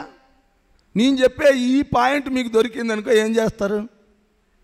తిడతానే వెంటనే ఆ బాధ ఎక్కడ కలుగుతుందో ఆ వైపు చూడండి. ఈ బయట శ్వాసను ఎట్లా గమనిస్తారో ఆ బాధ ఎక్కడ కలుగుతుందో ఆ వైపు చూడండి. Simple matter. ఏం దీంట్లో ఏం పెద్ద సమస్య ఏం లేదు, పెద్ద కష్టమేం లేదు. ఇప్పుడు శ్వాసను ఎట్లా గమనిస్తారో ఏ పేరు పెట్టద్దు, ఏ తీర్పులు ఇవ్వద్దు, ఏమి చేయొద్దు, కేవలం చూడండి, కేవలం ఆగండి చాలు. ఆగు అంటాడు, నువ్వు ఆగిపోతే చాలు, ఒక్క క్షణం ఆపేయి మనస్సును, అలా దాని వైపు గమనం పెట్టు. ఆ గమనంలో నీ థాట్స్ ఆగిపోతాయి. ఆగిపోయినప్పుడు దానంతట అది మాయమవుతుంది. మొట్టమొదట్లో వెంటనే మాయం కాకుండా నువ్వు నిలబెట్టలేకుండా మెల్లిమెల్లిగా సాధన చేసినాక కంప్లీట్గా అది మాయమవ్వడము తెలుస్తుంది నీకు. అక్కడ శూన్యం ఏర్పడము తెలుస్తుంది. ఆ శూన్యంలో నుంచి వివేకం జనించడము తెలుస్తుంది. అంటే నీ స్ఫురణలో నీకు తెలుస్తుంది వాస్తవం ఏందో. ఏంది నీ స్విచ్లు అన్నానే, దాన్ని ఎలా ఆపుకోవాలో ఎలా ఆన్ చేసుకోవాలని, ఆ స్విచ్ ఆఫ్ స్విచ్ ఆన్లన్నీ కూడా నీకు అనుభవంలోకి వస్తాయి. అవి తీసుకుంటే వెంటనే నీకు అర్థమైపోతుంది. అదే విశిష్టన జ్ఞానం అంట. నువ్వు ఏది కావాలంటే అది ఆపరేట్ చేసుకుంటావు, దాన్నే విశిష్టన జ్ఞానం అంట. ఓ తర్వాత వివేకం వస్తుంది, వివేకం నుండి విశిష్టన జ్ఞానం కూడా నీకు తెలుస్తుంది. ఇది ఎంతమందికి అర్థమైందో అర్థం కాలేదో నాకు తెలియదు, కానీ ఇడుండే వాళ్ళలో కూడా అర్థమైన వాళ్ళు మాత్రం వాళ్ళు ధన్యులే. ఈరోజు కాకుండా వాళ్ళకి ఎప్పుడైనా అవసరం వచ్చినప్పుడు దాన్ని ఉపయోగపెట్టుకోనేకి ప్రయత్నం చేసినారంటే మాత్రం వాళ్ళు సక్సెస్. వాళ్ళకు ఇంకా అపజయమంటూ లేదు. అది జరగదు, ఒకవేళ ఇది జరుగుతుందా జరగదా డౌటే లేదు. నువ్వు చేయాల్సింది ఏంది లేదు, వెనక్కి తిప్పి ఆ వైపు నుంచి ఈ వైపుకు నీ లోపలికి అది ఎక్కడ పుడుతుందో ఆ వైపు తిరిగి నీ కేంద్రం వైపు దృష్టిని మరల్చు. కేంద్రం మారిందా పరది మారిపోతుంది, బయట పరిస్థితులన్నీ నీకు అనుకూలమైపోతాయి. లోపలది ఒకటి కరెక్ట్గా ఉందంటే నీకు అనుకూలంగా, ఇక బయట ఆపోజిట్ అనేదే లేదు. కేంద్రం మారితే పరది మారుతుంది. అయితే మనం ఎంతసేపు పరది మార్చేక మొదలు పెడతాం, ఈడన్ని దానిలను లేకుండా చేసుకోవాలని ప్రయత్నిస్తున్నాము. ఈడెంత ప్రయత్నించినా ఆ లోపల దాన్ని ఆ మూలంలో మార్చకపోతే పరదిలో నువ్వు ఎంత మార్చినా అది వేస్ట్ పనే. ఒక చెట్టు ముళ్ళ చెట్టు నువ్వు కొట్టేస్తే మళ్ళా ముళ్ళే వస్తాయి, కానీ పళ్ళు రావు. ఇక్కడ ఇత్తనం బీజం ఏది, బీజం దగ్గర నువ్వు వాడు తీసేసి నీకు మామిడి చెట్టు కావాలనుకుంటే ముళ్ళ చెట్టు బీకేసి ఒక విత్తనం మామిడి విత్తనం వేసుకుంటే మామిడికాయలు కాస్తాయి. అదంతా లేకుండా నువ్వు పైన కొట్టేసి అన్ని మామిడి కొమ్మలు తెచ్చి అతికిస్తే మామిడికాయలు కాయవు. కాబట్టి బీజం మార్చుకో. నీకు అక్కడ విత్తనం ఎక్కడైతే నీకు ఏమి అవసరమైతే అది వేసుకోవాలో అక్కడ మార్చుకునే స్థితి నీకు వస్తే నువ్వు ఏది కావాలంటే అది నువ్వు అనుభవించవచ్చు. ఈ విద్య వస్తే చాలు, జీవితము ధన్యం అయిపోతుంది. మొత్తం భగవద్గీత సారాంశం మొత్తం మీకు అర్థమైనట్టే కూడా. అయితే ఇట్లా పాయింట్లు ఎన్ని చెప్పుతామో క్లాస్ వచ్చినప్పుడు ఈ రోజుల్లో. ఎన్ని పాయింట్లు అంటే ఎవరెవరి తగ్గట్టు ఏ కోణంలో ఉండేవాళ్ళు ఆ కోణంలో ఎట్లా వాళ్ళ తెలివికి తగ్గట్టుకు ఉపయోగించుకోవాలో అన్నీ చెప్తూ పోతాం. అయినా ఏ మహానుభావుడో ఏ మహాతల్లో దాన్ని పూర్తిగా దీర్ఘంగా తన బుద్ధిలోకి తీసుకొని దాన్ని ఉపయోగించుకుంటే వాళ్ళు ధన్యులవుతారు. అది కథ. ఇది అర్థమైందా? అర్థం కాలేదా మేడం? అయిపోయిందా? దీన్నే తితిచ్ఛ అంటాడు. తితిచ్ఛ అంటే సహనము అంటాడు, ఓర్పు కాదు. బండికి గట్టిన ఎద్దు, బజార్లో కుక్క, దరిద్ర బిచ్చకుడు, ఏది పరిస్థితులు అనుకూలంగా లేనప్పుడు ఎవడైనా అణిగి మణిగి లేదా ఓర్చుకునే స్వభావం ఉండొచ్చు, కానీ ఆ స్వభావం నిన్ను దుఃఖరహితుణ్ణి చేయలేదు. సహనం సర్వదుఃఖానాం అంటాడు. సహనం అనేది సర్వ దుఃఖాల నుంచి నిన్ను విడిపిస్తుంది. దీన్నే సహనము అంటాడు. ఏది? నీ అంతర్ముఖంగా నువ్వు దాన్ని గమనించి నువ్వు అలా ఉంటే చాలు, నిలబడితే చాలు, నీకు సర్వ దుఃఖాల నుంచి విముక్తి లభిస్తుంది. కాబట్టి దీనికోసం ఇంకా చెప్పాలా? అర్థమైందా? అర్థమైందంటే నేను ముందుకు వెళ్ళిపోతాను. అర్థం కాలేదంటే ఈ పాయింట్లోనే ఇంకా ఈ రోజంతా చెప్తా, రేపంతా ఓపికగా చెప్తా. ఎందుకంటే ఏదో ఒకసారి పట్టు 4 సార్లు చెప్పంగా ఆ పాయింట్ అర్థమై అప్లై చేసుకుని అనుకోవాలి, జీవితం ధన్యమైపోతుంది. అంతకంటే నాకు భాగ్యం ఏమీ లేదు. నాకు అంత ఓర్పు కూడా ఉంది. ఓర్పు కాదు, సహనం ఉంది. ఓర్పు అయితే ఉండదు, ఎగిరిపోతుంది. నెక్స్ట్ స్టెప్లోకి నాకు తలకాయ నొత్తుంది. నాకు తలకాయ నొయ్యదు ఇప్పుడు. ఎందుకంటే ఇది ఏ ఒక్కరికైనా అర్థమైతే ఈ పాయింట్ వాడుకుంటే వాళ్ళ జన్మ ధన్యమవుతుందని నాకు అర్థమైంది. కాబట్టి నేను వాడుకునే కోసం దీన్ని ఎంతసేపు అయినా వాళ్ళ తలల్లోకి ఎక్కించాలనే ప్రయత్నిస్తాను. ఎన్ని రకాలుగా చెప్పా, టెక్నిక్ రూపంలో చెప్పా, తర్వాత జ్ఞాన రూపంలో చెప్పా, తర్వాత ధ్యాన రూపంలో చెప్పా, తర్వాత భక్తి రూపంలో చెప్పా. ఎందుకు చెప్పా అంటే ఏదో ఒకరు ఒక్కోనమన్నా పట్టుకోకపోతారా, వాళ్ళ జీవితాలను వాళ్ళు ధన్యం చేసుకోకపోతారా అని నా తాపాత్రయం. నా తాపాత్రయంతో నా పని నేను చేస్తా. ఆ తర్వాత మీ ప్రయత్నంతో మీరు ఎవరిని వాళ్ళు ఉద్ధరించుకోవాలి. ఉద్దేరే ఆత్మానాత్మనాం ఆత్మానం అవసాదయేత్ ఆత్మైవ ఆత్మనో బంధు ఆత్మైవ రిపురాత్మన అంటాడు భగవానుడు. ఎవరిని వాళ్ళే ఉద్ధరించుకోవాలి. ఎవడికి వాడే శత్రువు, ఎవడికి వాడే బంధువు. మనకు మనమే బంధువు, మనకు మనమే శత్రువు. మనల్ని మనమే ఉద్ధరించుకోవాలి. ఎవడో వచ్చి ఉద్ధరించాడు. ఇప్పుడు నేను కూడా నేను ఉద్ధరించేది ఏముండదు. నేను చెప్తా, మార్గం చూపిస్తా. ఆ మార్గంలో వెళ్తే నువ్వు గమ్యాన్ని చేరతావు. లేదు ఆ మార్గాన్ని నాకు నీ మార్గం నచ్చలేదనుకో, నువ్వు అక్కడే ఉండిపోతావు. ఆ మార్గంలో నువ్వు ప్రయాణము లక్ష్యాన్ని చేరలేవు. అంతే డిఫరెంట్. చెప్పేవరకే కథ. ఇప్పుడు మాంసం తినద్దు ప్రభాకర అంతా తాపాత్రయపడతాడు. ఎందుకు తాపాత్రయపడతాడు తెలుసా? మామూలు భౌతిక ప్రపంచంలో చేసేటటువంటి కర్మల్లో గొప్ప పాపకర్మ ఏదైనా ఉంది అంటే అది మాంసం తినడమే. ఎందుకు అంటే ఏ కర్మ చేసినప్పటికీ దానికి పరిష్కారం ఉంది, కానీ ఈ మాంసం తినే వాళ్ళకు పరిష్కారం చేసుకునేకి లేదు. ఎందుకంటే ఒకసారి ప్రాణం తీస్తే దానికి ఇంక ఇచ్చేకి లేదు నీకు. నువ్వు వాడిని మోసం చేయి, దొంగతనం చేయి, లేకపోతే వానికి కీడు చేయి, ఇంకా మళ్ళా తర్వాత వానికి మేలు చేసి వాడిని సంతృప్తి పరచచ్చు, వానికి ఉపశమనం కలిగించవచ్చు. అయితే ఒకసారి ప్రాణం తీసినావా తిరిగి ఇచ్చే స్థాయి మాత్రం నీకు లేదు. ఇంకా ఆ పాపకర్మ నువ్వు ఖచ్చితంగా మొయ్యాల్సిందే. ఇది ఊరికే నాకు తెలిసి ఈ విషయాలు కూడా, ఈ మాంస విషయం కూడా ఊరికే చెప్తే ఏమీ అర్థం కాదు, చాలామందికి అర్థమే కాదు. అది మామూలు కథ ఉంటుంది. దాన్ని అంత వివరంగా చెప్పగలిగినప్పుడే అర్థమవుతుంది. ఎందుకంటే మహాపాపం ఎందుకు అవుతుందంటే అక్కడ మనకి ఇచ్చే స్థాయి లేదు, మార్చుకునేకి మనకు అనుకూలం లేదు, ఇంకా మార్గం లేదు. ఈ పొద్దు ఒక ప్రాణం తీసినాలే, రేపు ఇంకో ప్రాణం ఇచ్చి ఆ దానికి ఏదో నేను చెల్లు చేసుకుంటానే లేదు. ఆ చెల్లు లేదు దానికి, అక్కడ చిక్కిపోవాల్సి వస్తుంది మానవుడు. అయితే మానవునికి ఎట్లా ఉందంటే, ఎంత బుద్ధి వక్రంగా మారిపోయిందంటే, ఆ ఒక్క ఇంద్రియానికి వశమై, నాలుకకు వశమై, వాడు చేయరాని పాపం చేస్తూ కూడా దాన్ని గుర్తించకుండా జీవితం అంతా గడిపేసి ఆ పాపాన్ని మూటగట్టుకొని శరీరం వదులుతున్నాడు. దీన్ని అర్థం చేపించే వాళ్ళు కూడా మనకు చాలా తక్కువ.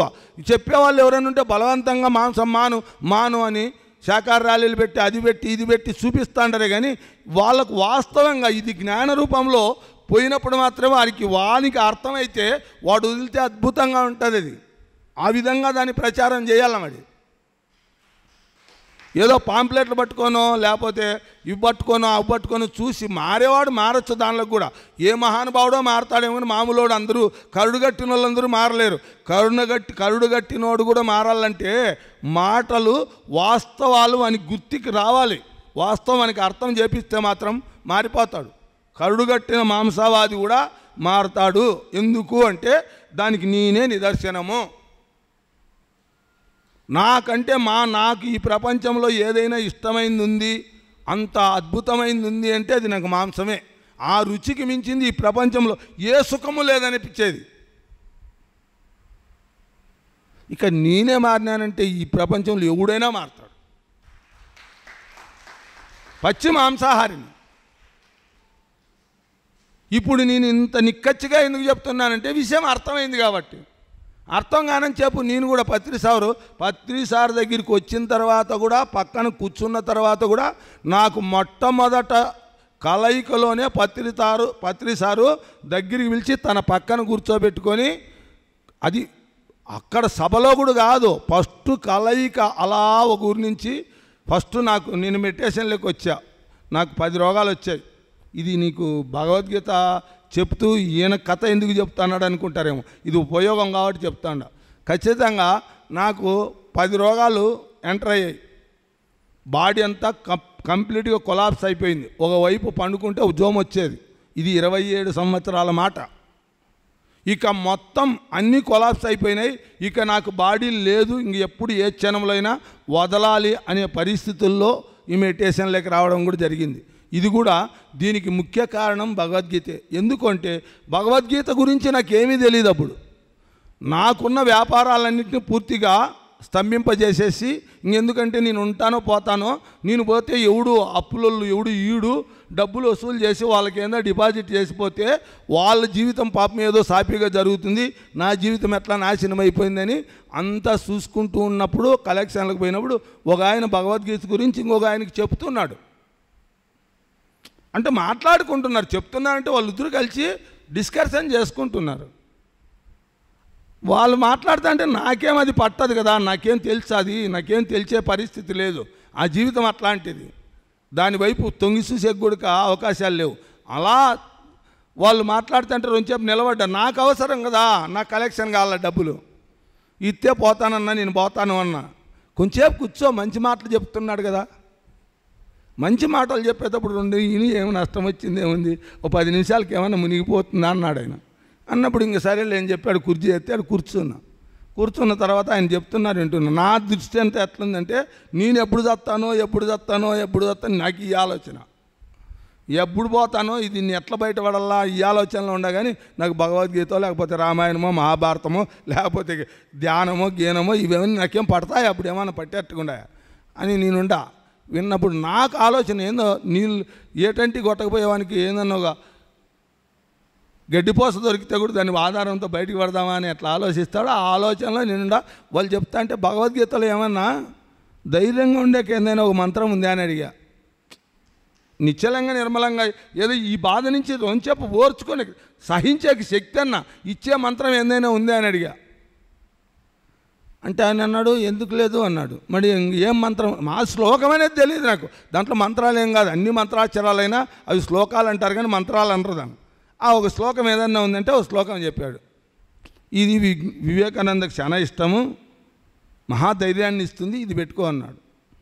సరే అని చెప్పి నేను చెప్తాను రాసుకో అన్నాడు. పెన్ ఇచ్చి పేపర్ ఇచ్చాడు. ఆడుంటే నేను ఇంకా వాళ్ళ దగ్గర అంగిట్లో అన్నీ ఉంటాయి కదా, అన్నికి ఆడిచ్చి పేపర్ పెన్నులు ఇచ్చి రాసుకొని, నాకు తెలియదు కానీ ఆ సంస్కృతం నాకు రాసుకునేంత స్థాయి ఉండదు, నువ్వే రాసి అని చెప్పి అడిగి రాయించుకుంటాను. అది రాయించుకొని ఇది ఎన్నిసార్లు జపించాలా అంటే, దీన్ని నీకు వీలైనట్లుగా నువ్వు జపిస్తూ ఉండు, నీకు తేడా కనపడుతుంది, నీకు ఆ నిగ్రహం ఏర్పడుతుంది, నీకు ధైర్యం వస్తుంది అన్నాడు. సరేలే అని చెప్పి జోబిలో పెట్టుకొని తీసుకొని పోయా. ఆ డబ్బులు ఇచ్చాడు, డబ్బు తీసుకొని వెళ్ళిపోయా. వెళ్ళిపోయిన తర్వాత ఇంకా మొదలు పెట్టాలి కదా, ఏమైనా ఉపయోగం ఉందా లేదా. ఇప్పుడు నేను చెప్పినా మీరు ఉపయోగించుకుంటే దాని ప్రయోజనం ఉందా లేదో తెలుస్తుంది, నేను ఉపయోగించుకోకుంటే నాకేదో తెలుస్తుంది ప్రయోజనమా. అలా నేను దాన్ని ఉచ్చరించడం మొదలుపెట్టాను. ఉచ్చరించాలా అని మొదలు పెడితే అది నాకు తిరగదు. ఎందుకంటే నా పరిస్థితి వేరు, నా జీవితం వేరు. దానికి అనుగుణంగా అట్లా సంస్కృత శ్లోకాలు చదివేదానికి నాలుక తయారు చేయలేని. ఏం తినేకి తయారు చేసినా, ఏ మాంసం ఎంత రుచిగా ఉంటుందో దాన్ని తినేకి అలవాటు పడింది ఇది, ఈ నాలుక. ఈ నాలుకను తీసుకుపోయి సంస్కృతం చదువు అంటే ఏడ చదువుతుంది అది. అయినా చదువులేదు అంటే దాని మాట తింటే నేను నోరు మూసుకొని ఉండేవాడిని. నేను దాని మాట వినలేంగా, ఎందుకంటే నాకు పోయే కాలం వచ్చింది. ఇంకా నేను పోయేటప్పుడు ఏదో భగవద్గీత ఒక శ్లోకమైనా ఉచ్చరించి ప్రాణం వదిలితే ఏదో పుణ్యం అంటారు కదా, ఆ పుణ్యమన్న వస్తుంది. ఇప్పుడు నేను ఎట్లా ఇంకేంది పుణ్యాలు చేసుకోలేను, అయిపోయింది బాడీలో. కాబట్టి ఆ పనైనా చేద్దామని నేను స్వప్రయత్నం చేసి దాన్ని తిప్పుకొని 1కి 10 సార్లు నోరు తిరగకపోయినా తిప్పుకుంటా దాన్ని అట్లా ఉచ్చరించుకుంటూ వచ్చా. ఒక వారం తర్వాత నాకు కోరిక, ఎందుకే మనం ఒక సత్కర్మను ఏదైనా మొదలు పెట్టినామంటే దానికి 10 మళ్ళీ వేరే రకాలుగా తోడైతాయి. మన లోపల మన భావంలోనూ వస్తుంది, తర్వాత మనకు అవకాశం కూడా ఇస్తుంది ప్రకృతి. తర్వాత నాకు దాన్ని ఒక వారం ఆ శ్లోకం ఉచ్చరించిన తర్వాత ఏమనిపించిందంటే, ఎట్లా పోయేవాడిని పోతా కదా, ఇక ఏ వ్యాపారాలన్నీ బంద్ చేసుకుంటా కదా, ఈ బతికినన్నాళ్ళు సర్వశక్తిని ఉపయోగించి ఒకసారైనా భగవద్గీత చదివి శరీరం వదిలితే పైలోకాల్లోనన్నా హ్యాపీగా ఉంటా. ఈ లోకం కథ అయిపోయింది ఇంక నాకు. కాబట్టి పైలోకాల్లోనన్నా సుఖంగా ఉంటా కదా అనే ఉద్దేశంతో ఒక్కసారైనా భగవద్గీత చదవాలని ప్రయత్నం చేసి, ఒక శ్లోకమే రానోన్ని ఒక 701 శ్లోకము చదవడానికి నేను గట్టి ప్రయత్నం చేశా.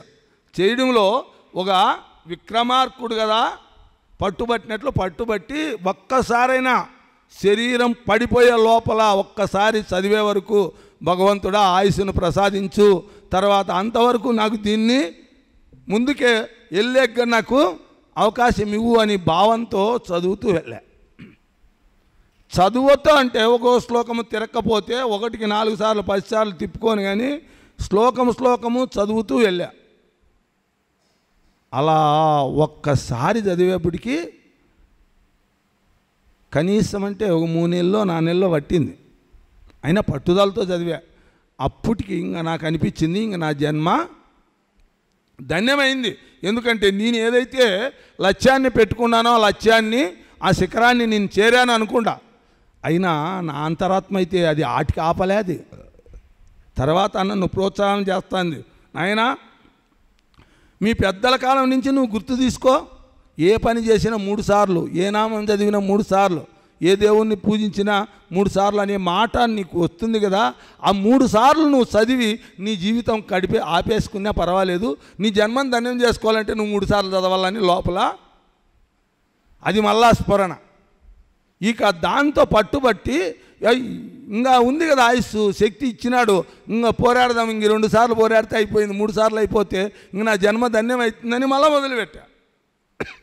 2వ ట్రిప్ చదివేటప్పుడు మొదటిసారి కష్టపడిన దాంట్లో పావుల భాగం కూడా కష్టంగా అనిపించాలి. అది చదివేకి ఈజీగానే అనిపించింది. అంటే శ్లోకాలు తాత్పర్యము 2 చదువుకుంటూ వెళ్ళా. అలా 3వసారి అయిపోయింది భగవద్గీత, 2వసారి అయిపోయింది భగవద్గీత, ఈజీగా అనిపించింది. అయితే అర్థమైందిలే. మళ్ళీ చెప్పాలంటే నాకంటే మీరు ఎంతో గొప్పవాళ్ళు. ఈ పొద్దు మీరు నేను చెప్పే పాయింట్లన్నా మీకు కొన్నైనా అర్థమవుతాండయేమో. నాకు అర్థమయ్యే అంత బుద్ధి కూడా లేదు అప్పుడు. అదేదో బలవంతంగా చదివితే ఒక గొప్ప పుణ్యం, అంతే. పుణ్యం కోసమే, మిగతా జ్ఞానం వల్ల ఆత్మజ్ఞానం వస్తుంది అది ఇది అని మనకు అర్థమయ్యే లెవెల్లో లేదు. అది చదివేశా. 2వసారి చదివి 3వసారి చదివేటప్పుడు ఇక పూర్తిగా దాన్ని చదువుతూ ఉంటే నాకు స్ఫురణలో నాకు అర్థమైతే వచ్చేది.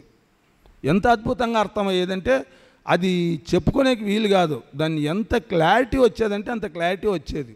ఆ జ్ఞానం యొక్క స్పృహ నాకు కలిగేది. అలా కలుగుతూ 6వ అధ్యాయమైనటువంటి ఆత్మ సంయమ యోగంలోకి పోయినప్పుడు, ఆ ధ్యాన యోగంలోకి పోయినప్పుడు ఒక శ్లోకం నన్ను ఎంతగా ఇన్స్పైర్ చేసిందంటే, అంతగా ఇన్స్పైర్ చేసి ఈరోజు భగవద్గీత చెప్పడానికైనా ధ్యానం చేయడానికైనా కారణం ఆ శ్లోకమే అయింది నాకు. ఆ శ్లోకములో నేను 2 తూర్లు వెళ్ళా కానీ నన్నేమి అది స్పృశించలే. మూడోసారి ఆ శ్లోకం చదివినప్పుడు ఆ స్పృశించడం జరిగింది. అక్కడ నాకు ఆ స్ఫురణ కలిగితానే శరీరంలో ఉన్న రోమాలన్నీ నిక్కబడుచుకుపోయాయి. అబ్బా, ఇంత గొప్పదే ధ్యానం అంటే, ఇంత గొప్ప స్థాయా? మరి దీన్ని ఎందుకు ప్రపంచంలో ఏ మానవుడు పట్టుకోలేకుండా ఉన్నాడు? ఇంత పుణ్యాన్ని మూటగట్టుకోలేకుండా ఉన్నాడు? కనీసం ఆత్మజ్ఞానం పక్కన పెడితే పుణ్యాన్నైనా భారీగా మూటగట్టుకుంటాడు కదా, ఎందుకు దీనికి వైపు రాలేకపోయాడని ఆ తన్మయత్వం కలిగింది నాలో. ఎంత అద్భుతం అనిపించింది అంటే అంత అద్భుతం అనిపించింది. పూర్వాభ్యాసేన తేనే హేతో హవసోపి సహా జిజ్ఞాసురపి యోగస్య శబ్దబ్రహ్మతి వర్తతే అంటాడు. యోగభ్రష్టుడు తానై మొదట యోగము చేయ నిశ్చగింపకున్నను పూర్వజన్మమందలి అభ్యాస బలము చేత యోగం వైపునకు ఈడవబడుచున్నాడు. ఇటు యోగము చేయ తలంపు కలిగినంత మాత్రము చేతనే, చేయ నిశ్చగించినంత మాత్రము చేతనే వేదములందు చెప్పబడిన కర్మానుష్ఠ ఫలములన్నీ మనుషుడు దాటివేయిచున్నాడు అంటాడు. కర్మానుష్ఠ ఫలాలు ఎన్నో ఉంటాయి వేదంలో. వ్రతాలు చేస్తే ఇంత, దానాలు చేస్తే ఇంత, యాగాలు చేస్తే ఇంత, యజ్ఞాలు చేస్తే ఇంత, సువర్ణదానం చేస్తే ఇంత, భూదానం చేస్తే ఇంత, గోదానం చేస్తే ఇంత, ప్రతిదానికి ఒక ఫలితం చెప్తూ పోతాడు. అన్ని మొత్తం టోటల్లో వేద పుణ్యాల ఫలితాలు ఎన్నున్నాయో అన్ని ఫలితాలు కూడా యోగం చేయాలనే దృఢ సంకల్పం కలిగినంత మాత్రం చేతనే దానిలన్నింటినీ దాటి పైన ఉంటాడు అర్జున అంటాడు. ఆశ్చర్యం అనిపించింది. మీకు ఈరోజు మీకు ఎట్లా అనిపించిందో మాత్రం కానీ నాకు మాత్రం పులకరించిపోయింది. అబ్బా, ఇదేదో చేసేది అంత సులభమైంది కాదు. చేయాలనే తలంపు కలగడము అదేం పెద్ద కష్టము కాదు. కలగడము కష్టం కాదనుకుంటాం కానీ అది కలిగేది కూడా గొప్ప విషయం. ఎందుకంటే ఆ కలిగింది అంటే ఇంక వాడు ఆగలేడు. కాబట్టి అది కలుగుతానే మొత్తం సమస్త పుణ్యాలను దాటి పైన ఉంటాడు అర్జున. మొత్తం తక్కిట్లో తీసుకుపోయి వేద పుణ్యమంతా ఒక వైపు వేస్తే ఈ ధ్యానం చేయలేని దృఢ సంకల్పం, నేను శరీరం వదిలేంత వరకు ఇక నేను ధ్యానం చేస్తాను, దీంతోనే శరీరం వదులుతాను అనుకొని నిశ్చయించుకున్న క్షణంలోనే ఆ పుణ్యాలన్నీ దాటి పైన ఉంటాడు అర్జున అంటాడు. ఎంత భాగ్యము! ఒరే ఇదేదో బాగుంది. ఎందుకంటే ఏ కష్టము లేకుండా ఫలితం ఇస్తున్నాడు పరంధాముడు. ఎందుకంటే సంకల్పం, స్థిర సంకల్పం చేసుకో. ఆ స్థిర సంకల్పం చేసుకోనేకి మనకేం రోగము, చేసుకుందాం, ఏం నష్టం వచ్చింది, ఏం పెట్టుబడి పెట్టాం కదా మనము, ఏం పోగొట్టుకోం కదా మనము. ఆ సంకల్పం చేసుకుందాం. భగవంతుని అనుగ్రహం ఉంటే ముందుకెళ్తాం, భగవంతుని అనుగ్రహం లేకపోతే పోలేము. పోకపోయినా నష్టమేం లేదు కదా. పోతే అత్యంత అద్భుతమైన లాభం ఉంది కదా. ఈ భావనలోకి వచ్చిన తర్వాత ఇక నా దృష్టి అప్పటికి నా పరిస్థితి ఎట్లుందంటే, నేను పుట్టపర్తి సూపర్ స్పెషాలిటీస్ ఆసుపత్రిలోకి పోయి చెకప్లు చేపిస్తే ఇన్ని ట్యాబ్లెట్స్ రాశారు. దాన్ని ఎట్లా వాడాలో తెలీదు, ఎప్పుడు పోతానో తెలీదు, ఏమవుతానో తెలీదు. ఆ మాత్రలకి ఆ ట్యాబ్లెట్స్ అన్నీ మిగితే 2 రోజుల్లోనే పోతాయి, ఇంక వారం కూడా తట్టుకునేది ఉండదు. అయిపోయింది, అంత పరిస్థితి ఉంది. ముందే పైత్య శరీరం, ఆ ట్యాబ్లెట్స్ మింగి పైత్యం పెరిగితే ఇంకా మనమేమి తినేది ఉండదు. అన్ని ట్యాబ్లెట్స్ తింటే ఇంకేం ఆహారం అవసరం లే. ఏం కథ అని చెప్పి ఆయన రాసిచ్చాడు. ఆయన రోగాలు ఉన్నాయన్నారు, తీసుకొని వచ్చాము. ఇంకా దానిని ఎట్లా వాడాలో తెలీదు. ఇంగ్లీష్లో రాశారు, ఫారెన్ డాక్టర్లు కాబట్టి అన్నీ ఇంగ్లీష్లోనే పెట్టారు. ఆ ఇంగ్లీష్ మనకు అర్థం కాదు. ఇంక దీన్ని ఆ ట్యాబ్లెట్ ఎప్పుడు మింగల్లా అప్పుడేం వాళ్ళు బయట వచ్చి నర్సులు చెప్పారు కానీ మళ్ళీ బయటకు వచ్చేటప్పుడు మనకు గుర్తులే.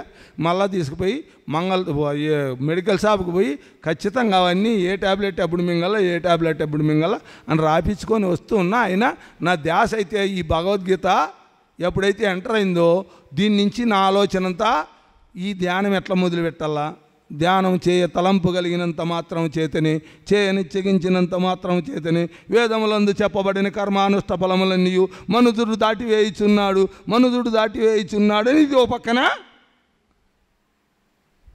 వెలుగు కొడతాంది. ఈ ఆలోచన ఓ పక్కనుంది, దీన్ని ఎక్కడ కావాలని. ఇక్కడ ఇప్పుడు తాత్కాలికంగా దీన్ని నిలుపుకోవాలా, దీన్ని ఎట్లా నిలుపుకోవాలా, దీనికి ట్యాబ్లెట్స్ ఎట్లా అంటే పోయినాను. అవన్నీ రాపించుకొని దారింటి వస్తా పైకి చూసి ఎట్లా తలకాయ ఎత్తి ఆటుకొచ్చిన తర్వాత అప్పుడు ఆ దారే మాకు మామూలు కంటిన్యూగా ప్రొద్దున లేచినప్పటి నుంచి ఎన్నిసార్లు తిరుగుతామో ఆ దారింటినే. అయితే ఆ బోర్డు మాత్రం నేను ఇంతవరకు చూడలే. ఆ రోజు మాత్రం ఖచ్చితంగా నాకు టైం వచ్చింది. ఆటుకు వస్తా ట్యాబ్లెట్స్ మాట్లాడుకుంటూ వస్తున్నాం. వేరే అతను నేను అలా పైకి చూస్తే ధ్యానం వల్ల జ్ఞానం వల్ల మోక్షం. ఈ ఎక్కడ ఇది ఏది ఇంతవరకు ఈ రూట్లో పోయేప్పుడు కంటికి కనపడింది కాదు అది.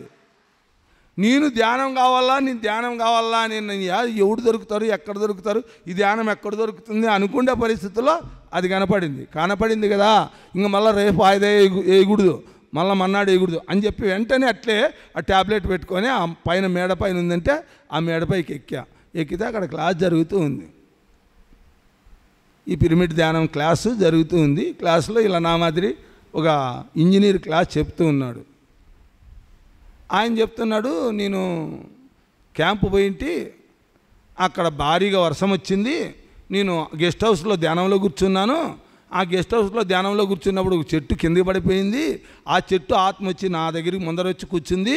ఆ చెట్టు ఆత్మ నేను ఇద్దరం మాట్లాడుకున్నాము. దాని పరిస్థితులు ఏమి మా మాదిరి మనుషుల మాదిరి సుఖదుఖాలు మీకు ఉంటాయా, మీకు ఏమైనా డిఫరెంట్ అంటే దాని విషయాలన్నీ పూసగుచ్చినట్లు చెప్పిందని ఆ విషయాలన్నీ చెప్తూ ఉన్నాడు. నాకు అనిపించింది ఇదేందో విఠలాచార్య సినిమా ఉన్నట్టుగా ఉంది, ఏందో మంత్రాలు మాయలు కనపడుతున్నాయి, ఇక్కడికి వచ్చిన మాయన ఆడ మాయ ఉందనుకుంటే మళ్ళీ ఈడ మాయలోకి వచ్చినాననేమి. నేను ధ్యానం అంటే భగవద్గీత మహత్తరంగా చెప్పింది, వీళ్ళేమో ఏందో చెప్తున్నారు, ఏందో ఆ శక్తి ఆత్మ వస్తుందంట, వీళ్ళ ఆత్మ వస్తుందంట, బయటికి రెండు ఆత్మలు కూర్చుంటాయంట, రెండు సంప్రదించుకుంటాయంట, ఇదేం విచిత్రము విడ్డూరము. నాకు దానిపైన డౌట్. ఆలోచన చేసి ఏం జరిగింది ఇది కథ, ఎందుకు జరిగిందో చెప్పనే విన్న తర్వాత మటసంగా టైం అయిపోయింది. వాళ్ళు లేచిపోయారు, నేను లేచిపోయా, బాగుంది. ఇంకా పోయినా మనకేందో ఇది కూడా మాయా మంత్రాలతో ఉన్నట్టుంది, ఇది మనకేం తరం కాదులే అనుకొని ఇంటికి పోయా. ఆ రోజు జరిగిపోయింది. అయినా యోగభ్రష్టుడు తానై మొదట యోగము చేయనిచ్చగింపుకున్నను పూర్వజన్మ మందలి అభ్యాస బలం చేత యోగం వైపునికి ఎడవబడుచున్నాడు అంటాడు కదా.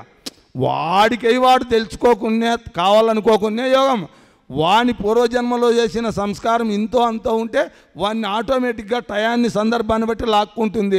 అలా నన్ను కూడా లాగుతాంది. అది నాకేమీ అర్థం కాలే, అది నాకు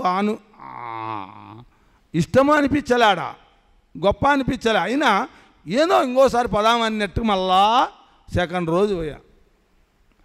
సెకండ్ రోజు పోతే సెకండ్ రోజు క్లాస్ జరుగుతుంది. సెకండ్ రోజు క్లాసులు జరిగేటప్పటికి నాకు విరుద్ధమైన క్లాస్ జరుగుతుంది. నా భావాలకు విరుద్ధమైంది. ఏంది? పూజలు చేయకూడదు, గుళ్ళుకు తిరగకూడదు, విగ్రహాలను పూజించే అవసరం లేదు, ఇవన్నీ నేను వేస్ట్వి. నాకు పిచ్చి రేగిపోయింది. నేను ఇంకా నాకు వ్యతిరేకమైనది వస్తే నేను ఓర్చుకునే స్వభావం కాదు. ఎందుకంటే మా నేచర్ అట్లా ఉండేది, పుట్టినప్పటి నుంచి నేచరే. మాకు అనుకూలంగా ఉంటే దాన్ని ప్రేమిస్తాం, మాకు వ్యతిరేకంగా ఉంటే ద్వేషిస్తాం. కాబట్టి మనకు అనుకూలంగా లేదు కాబట్టి అటు ద్వేషం పుడతాంది నాకు. ఈ కర్రోంచేపు 15 నిమిషాలు ఓర్చుకుండా బిగబట్టుకుండా ఎందుకు లేపా మనం వచ్చిండేది కొత్త, ఏమీ తెలీదు, నోరు మూసుకొని ఇంటే బాయ్ కదా అని సర్ది పెట్టుకొని దాన్ని మనసుకు నచ్చ చెప్పుకొని రోజుసేపు బుజ్జగించుకుంటే మళ్ళీ ఇందేది, మళ్ళీ లేచి కూర్చుంటుంది, మళ్ళీ లేపుతుంది. నువ్వు ఎత్తు ఎట్లా సహిస్తాండావు నువ్వు. ఇంకా లాస్ట్కు పట్టుకోలేకపోయి ఆపమ్మా అంటే క్లాస్ చెప్పాము. లేడీస్ చెప్తాంది, ఆపమ్మా చాలు కానీ ఇంకా అన్న.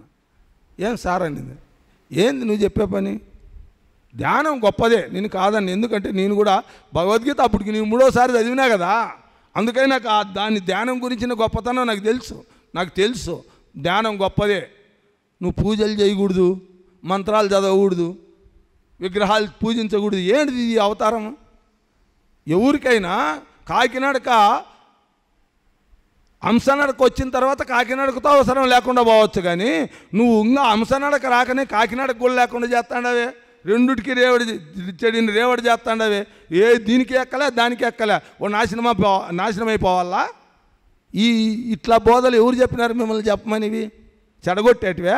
వాళ్ళు ఏ దాంట్లో ఉండారో దాంట్లో ఉన్ని వాళ్ళు దాంట్లో నుంచి దీనికంటే ఇంకా గొప్పదినైనా అని చెప్తే వాళ్ళు అర్థం చేసుకొని దీన్ని చేసిన తర్వాత ఇది గొప్పదంటే వాళ్ళు ఆటోమేటిక్గా దాన్ని వదిలేస్తారు. హంసనడక వచ్చిన తర్వాత కాకినడకలో ఎవరు కావాలనుకోరు. నువ్వు ఆ కాకినడక హంసనడక రాకనే కాకినడక కూడా వదిలేయమంటున్నావు, వాళ్ళు ఇక్కడ ఎక్కడ ఎక్కకోకుండా చేస్తాడావు అని చెప్పాను. ఇంకా ఆమె కొంచెంసేపు ఊరికే ఉండి ఆమె సమాధానం చెప్పడం మొదలుపెట్టింది, నేను వాదించడం మొదలుపెట్టా. నువ్వు చేసే పని ఎట్లుందంటే పట్టుడు గొమ్మ పైన దొరికిన తర్వాత తొక్కుడు గొమ్మని విడిచిపెడితే సరిపోతుంది, కానీ నువ్వు పట్టుకు దొరకనే తొక్కుడు గొమ్మను వదిలేయమంటాడావు. తొక్కుడు గొమ్మను వదిలేస్తే ఏమవుతాడు? పట్టుడు గొమ్మ లేదు వానికి, తొక్కుడు గొమ్మ లేదు, వచ్చి ముందరబడి మూతి పనులు రాలగొట్టుకుంటాడు. నువ్వు అందరికీ మూతి పనులు రాలగొడతాడావు, నువ్వు సాలించు తల్లి అంటే. ఇంకా చూసుకో, నా సాలానికి ఎక్కింది ఆయమ్మకు కూడా. వీడు ఎవడు మరటోడు, వీడు ఎప్పుడు చూసినోడు కాదు, వీడు వచ్చి ఇంత రివర్స్లో చేస్తాడని ఫైటింగ్లోనే ఆయమ్మ 15 నిమిషాల్లో ఇంక 3/4 గంట ఉంది, గంటలో 3/4 గంట అయిపోయాయి. టైం అయిపోయిందని బిల్లు కొట్టేసిన. బిల్లు కొట్టొస్తానే పెద్ద ఆయన ఒక ఆయన 70-80 ఏళ్ళ ఆయన ఒక పక్కన కూర్చోండి, నమస్కారం స్వామి ఆయన. ఎవరు పాపం బాగా చెప్పినా నేను ఒప్పుకుంటాడనే వాళ్ళు కూడా నమస్కారం స్వామి అంటే ఏమిటి బాగా క్లాస్ జరిగేదాన్ని వచ్చి నాశనం చేసి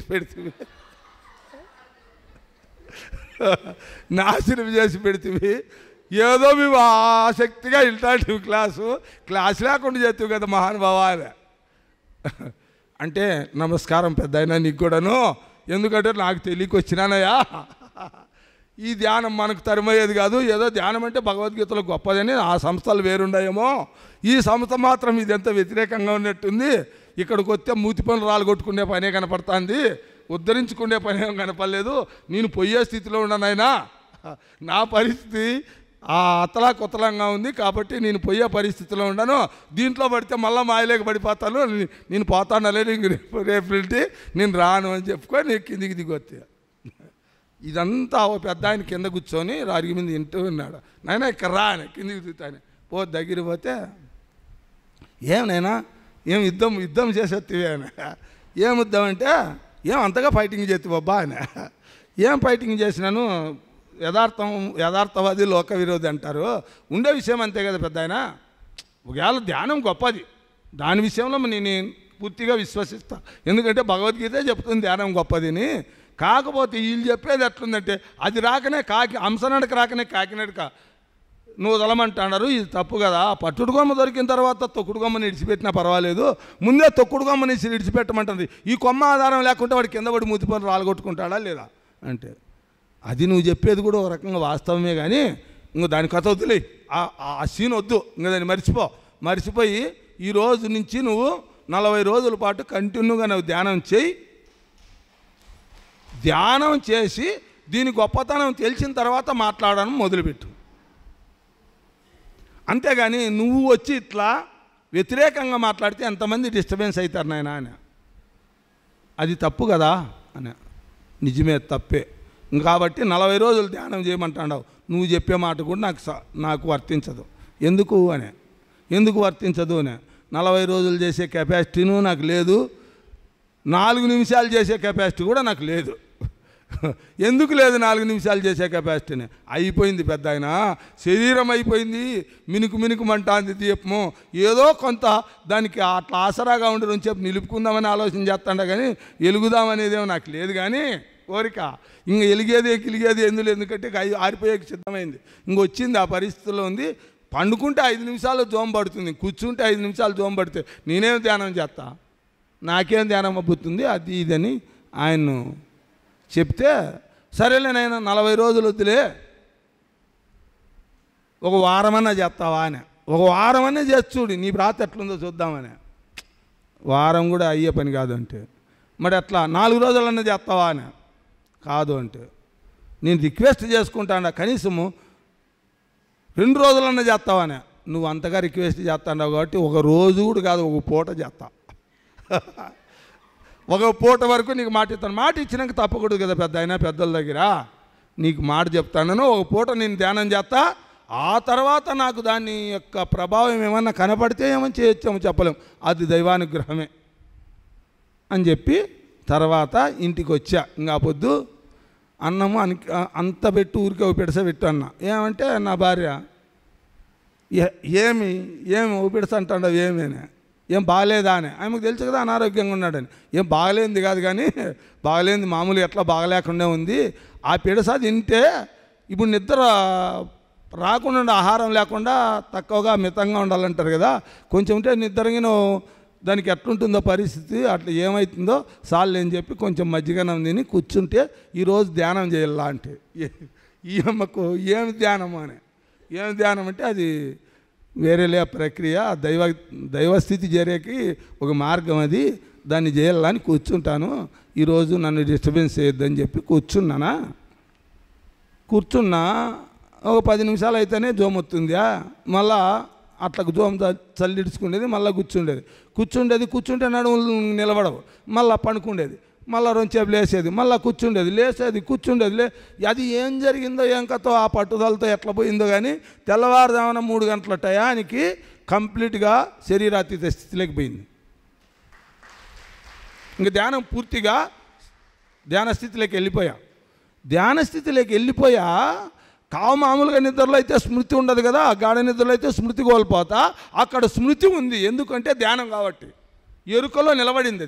అది రాత్రంతా ఎరుకతో పెట్టి ఆ టయానికి వచ్చేదలకే సెట్ అయింది. శరీరాతీత స్థితికి వెళ్ళిపోయింది. శరీర బాధ లేదు. అబ్బా చూస్తే ఇంకా ఆడ మెలకువలో చూసుకుంటాడా ఎంత అద్భుతంగా ఉందంటే గాలిలో వెళ్ళిపోయినట్టుంది. ఇంకా శరీరం లేదు, బాధ లేదు, ఏదో ఒక దివ్యానందంలో ఉన్నట్టుంది. ఇదేదో భలే ఉన్నట్టుందే, ఇదేదో గొప్పగా ఉన్నట్టుంది, ఇది చాలా గొప్పగా ఉన్నట్టుంది అని చెప్పి అనుకుంటూనే నాకు ఇది ఎట్లా వచ్చింది ఇంత, ఎందుకంటే అంతవరకు ఇంద్రియాలతో కూడి ఉన్నాం కదా. ఇంద్రియాతీత స్థితి కలిగినప్పుడు శరీరము ఇంద్రియాలు దాటిపోయిన తర్వాత మనస్సు కూడా లయమైపోయిన తర్వాత అక్కడ కేవలం ఎరుకలో ఉన్నప్పుడు ఉండే అనుభవం అద్భుతంగా ఉంటుంది కదా. ఆ అనుభవాన్ని చూసుకొని అమ్మ ఇందుకేనా ఋషులు, యోగులు, మహాపురుషులు భార్య, పిల్లలను, ఆస్తులను, పాస్తులను అన్నీ మొత్తం వదిలేసి అడవులకు వెళ్తారంటే ఓహో దీనికోసమే. నాకు ఈరోజు ఒకరోజు అనారోగ్యంతో ఉండే వ్యక్తి ధ్యానం చేస్తేనే ఇంత ఆనందం వచ్చిందంటే, ఇంత సుఖం కలిగిందంటే దీంట్లో ఏదో మహాసుఖం ఉంది అనిపించింది. అయినా శరీరం ఏమైంది నాకు డౌట్ వచ్చింది. శరీరం ఏమైంది అంటానే భయం వచ్చింది. భయం వస్తానే మళ్ళీ పుట్టుకు మంది ఇంట్లోకి వచ్చింది. మళ్ళా అన్నీ సారా మామూలే. ఇంకా రుచి చూపించింది కదా. ఇక 2వ రోజు నుంచి ధ్యానానికి వెళ్తూ ఒక్కొక్క అనుభవం వస్తూ ఉంటే వాళ్ళ ఆడిచ్చే చెప్తే ఈడిప్ప ఇంతగా వాదిచ్చిపోయా మేము ఇన్నాళ్ళింటి ధ్యానం చేస్తాడాము, మాకైతే ఎవరికి ఈ అనుభవాలు చెప్పడు, ఎప్పుడు తిన్నమో ఒకటి చెప్తాడు అన్నట్లు వాళ్ళు నా కళ్ళ విచిత్రంగా చూసేవాళ్ళు. అలా మొదలై తర్వాత వారం లోపలే క్లాసులు చెప్పడం మొదలై తర్వాత అన్నీ జరిగిన తర్వాత ఇక 15 రోజుల తర్వాత పత్రి సార్ వస్తున్నాడు అనేక ముందే నాకు పత్రి సార్తో ఉన్న సన్నిహిత సంబంధం నాకు అనుభవం కలిగి తర్వాత పత్రి సార్ని కలిసేకి నేను తాడిపత్రి వస్తున్నాడంటే వెళ్తే అక్కడ మార్గమధ్యంలో మా ఊరి నుంచి పోవాలంటే 60 కిలోమీటర్లు అయితే ఒక 20 కిలోమీటర్లు పోతానే ఆయన వెనికి నుంచి వచ్చాడు. అనంతపూర్ నుంచి తాడిపత్రికి ఈ రూట్లోనే వచ్చాడు. మా వెనకలు వచ్చాడు. సార్ వచ్చా అంటానే అంతా నిలబెట్టాడు. నా పరిస్థితి ఎట్లుందంటే అప్పుడు వరకు నువ్వు వస్తావా, సార్ వస్తావా, మదనపల్లి వస్తావా అట్లా పిలుస్తాన్నారు. నేను రాను అన్నా. ఎందుకంటే అతను కోపిష్టి అని చెప్పేవాళ్ళు నాకు, మహా కోపిష్టిని. వాళ్ళకు మనకు సూట్ కాదు. ఎందుకంటే మన జీవితం వేరు, ఒకని కింద అలుగ్గా ఉండే రకం కాదు. మనం ఫ్యాక్షనిస్టులం. మన మాట వినాలి కానీ ఇంకోటి మంగోని మాట మనం వినే లెవెల్ కాదు మంది. అందుకై మనకు సూట్ కాదు లేనేవాడిని. అయినా రమ్మని పిలిచేవాళ్ళు. వస్తే డైరెక్ట్గా పత్రి సార్తో నాకు పరిచయం చేపిస్తారా, అంత మాత్రం కూడా ఎవడన్నా ఉంటే చెప్పండి అనేవాళ్ళు. ఎవరు మోసుకునేవాళ్ళు కాదు. అది మా చేత కాదనేవాళ్ళు. సరేలే అని చెప్పి మీరేం చేయాల్సిన పని లేదు. నాకు తర్వాత అనుభవం వచ్చిన తర్వాత పత్రి సారే నా దగ్గరికి వస్తాడు. పోయా నన్నే పత్రి సార్ నా దగ్గరికి వచ్చి ఆయన పరిచయం చేసుకుంటాడు. నేనేంది ఆయనకు పరిచయం చేసి ఏంది రామకృష్ణ పరమహంస వివేకానంద ఎంతో నేను పత్రి సార్కి అంతా అని చెప్పా. ఆడ డేర్గా చెప్పా వాళ్ళతో. నేను పత్రి సార్కు రామకృష్ణ పరమహంసకు వివేకానందుడు కనపడతానే రారా బిడ్డ అని అట్లా పరిగెత్తుకొని వచ్చి కౌగిలించుకుంటాడో ఆ పరిస్థితి నాది కూడాను. మీరు ఇన్నేళ్ళు నింటి ఉంటే మేమేం గొప్ప అనుకుంటుందండి, చూడండి రేపు నా పరిస్థితి ఎట్లుంటుందని వాళ్ళతో డౌలు చెప్పా. అది డౌలో అది ఏదో చెప్పా ధీమాగా, ఏదో నాకు వచ్చిన చిన్న అనుభవంతో దాన్ని పెద్దగా దాన్ని అర్థం చేసుకొని నేను ఆ లెవెల్లో యాంగిల్లో మాట్లాడా. ఏమో నీ అదృష్టం ఎట్లుందో చూద్దామన్నారు. ఆ తర్వాత దిగారు. దిగిన తర్వాత అందరూ పోయి షేక్ హ్యాండ్ ఇస్తున్నారు. నేను దిగినా కానీ నేను షేక్ హ్యాండ్ ఇలా, నాకే వచ్చి షేక్ హ్యాండ్ ఇలా కదా పత్రి సారు అనుకుంటా ఉన్నా. అంటే అందరికీ షేక్ హ్యాండ్ ఇచ్చి నా వైపు వచ్చి చేయి చాపితే నేను చేయి చాపి నా పేరు గోపాల్ రెడ్డి సార్ అన్నా. నువ్వు నాకు నీ గురించి నువ్వేం చెప్పొద్దులే, నాకు రిజర్వ్డు అన్నాడు సార్ ఫస్ట్ మాట. అప్పుడు అనిపించింది ఓహో ఇదేదో ఉంది సంబంధము, లేకపోతే నాకు నువ్వు రిజర్వ్డు అంటే ఏం సార్ అంటే నా గురించి నువ్వు మర్చిపోయిండొచ్చులే, నీ గురించి నేను మర్చిపోలే, నాకు తెలుసులే అన్నాడు.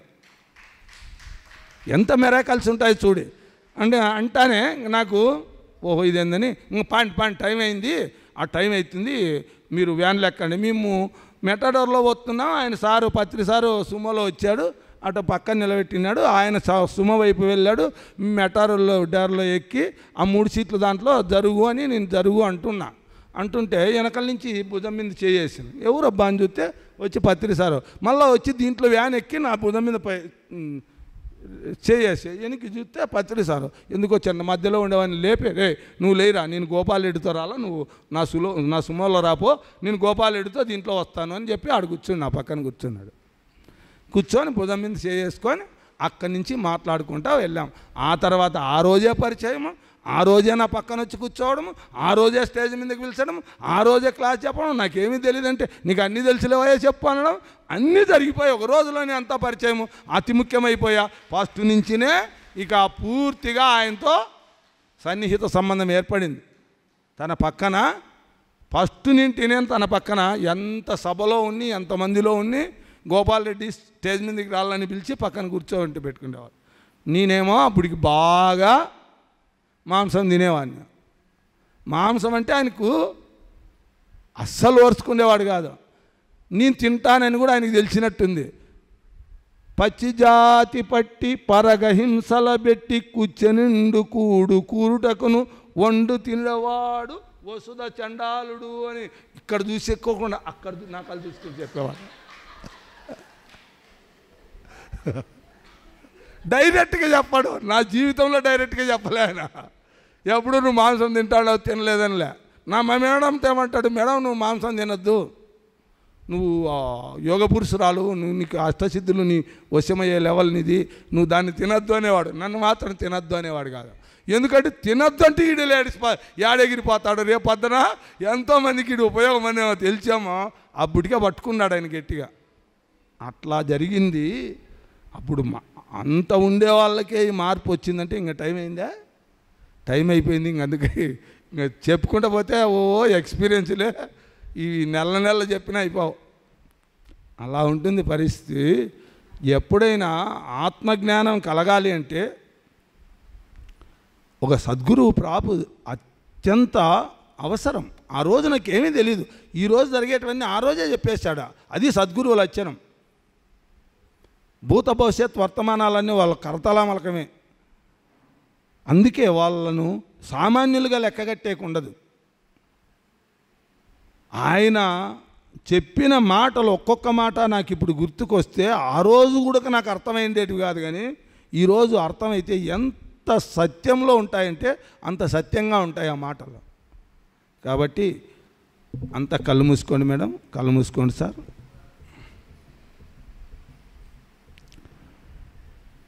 ఓ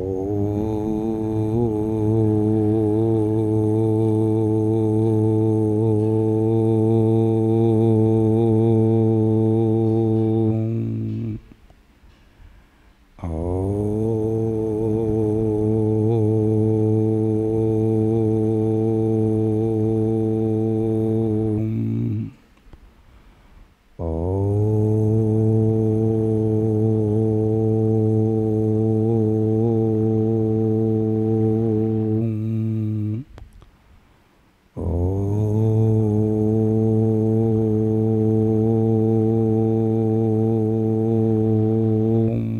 తత్సత్. ఓం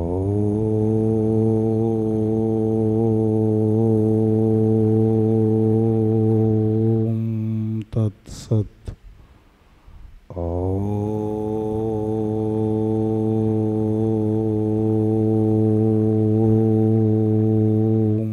తత్సత్. లోకా సమస్త సుఖినో భవంతు. లోకా సమస్త సుఖినో భవంతు. యోగేశ్వరేశ్వరుడైన శ్రీకృష్ణ పరమాత్మ గట్టిగా క్లాప్తో ధన్యవాదాలు అర్పించుకుందాం. అలాగే గీతామాత గట్టిగా క్లాప్తో ధన్యవాదాలు అర్పించుకుందాం. అలాగే రామాయణ మాత గట్టిగా క్లాప్తో ధన్యవాదాలు అర్పించుకుందాం.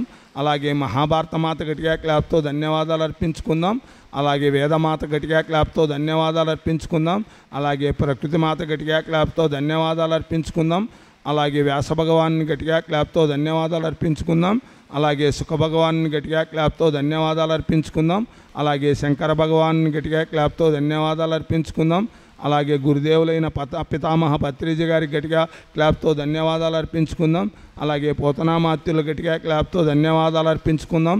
అలాగే భూలోక, సూక్ష్మలోక, కారణలోక, మహాకారణలోక మాస్టర్స్ అందరికీ గట్టిగా క్లాప్తో ధన్యవాదాలు అర్పించుకుందాం.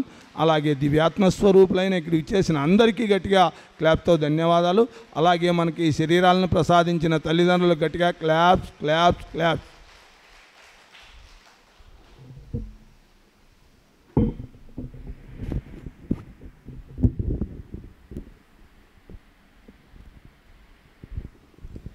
ఈరోజు మరి బ్రహ్మర్షి గోపాల్ రెడ్డి సార్ని మరి తన దివ్యత్వాన్ని పరిచయం చేసిన కథ అంతా విన్నాం. ఎంత మహాభాగ్యమో. మరోసారి గట్టిగా చప్పట్లు కొడదాం. అంటే ఒక గురువు, ఒక యోగిని ఎప్పుడు తన కుటుంబాన్ని తన కుటుంబంలో కలుపుకుంటూనే ఉంటాడు. తన వచ్చిన పర్పస్సు తెలుస్తూ ఉంటుంది. సో ఆ విధంగా పత్రి సారు గోపాల్ రెడ్డి సార్ని ఆ క్షణానికి, ఆ సమయానికి ఆయనగానే విచ్చేసి మరి ఇంత తెలుగు రాష్ట్రాల్లో, అంటే తెలుగులో భగవద్గీత అన్నిట్లోనూ ఉంది, అందరూ చెప్తున్నారు. కానీ తెలుగులో మన భాగ్యం, తెలుగువాడిగా పుట్టడం మనం అందరం. దానికి ఒకసారి గట్టిగా చప్పట్లు కొడదాం.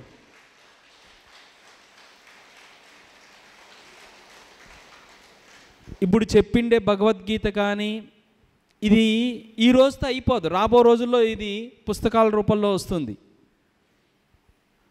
ఒక 500 సంవత్సరాలు 1000 సంవత్సరాల్లో మనకి రికార్డింగ్లో ఉంటుంది. ఎంతోమంది జీవితాలు తరించుకుంటారు. పత్రిసారి 50 సంవత్సరాల క్రితం ఇలాగే ఉండేది. కొంతమందితోనే కొన్ని చోట్ల చెప్పేవాడు తన జ్ఞానాన్ని. ఈరోజు కొన్ని కోట్ల మంది తరిస్తున్నారు. భగవద్గీత కూడా అలాగే ఈ భూమండలం పైన తెలుగు వాళ్ళందరికీ మన గోపాల్ రెడ్డి సార్ భగవద్గీత అందరికీ చేరుతుంది. ఇది తథ్యం. మన పిరమిడ్ చేత మనం యూట్యూబ్ ఛానల్లో మరి 7 రోజులు మన అద్భుతంగా అందరికీ విస్తారంగా మనం అందిస్తున్నాం శ్రీమద్ భగవద్గీతని. ప్రతి తెలుగువాడు వింటాడు. రేపు ఒక్కరోజు మనకు మరో అవకాశం ఉంది. సో మాస్టర్స్, మీకు తెలిసిన వాళ్ళు ఎవరున్నా సరే ఆహ్వానిద్దాం. వాళ్ళ చెవుల్లో ఒక రొంత గీతామృతాన్ని పోద్దాం. ఖచ్చితంగా వాళ్ళ జీవితం ధన్యమవుతుంది. ఒక్క పదము మన చెవులోకి వెళ్ళినా అది జీవితం ధన్యమైనట్టే.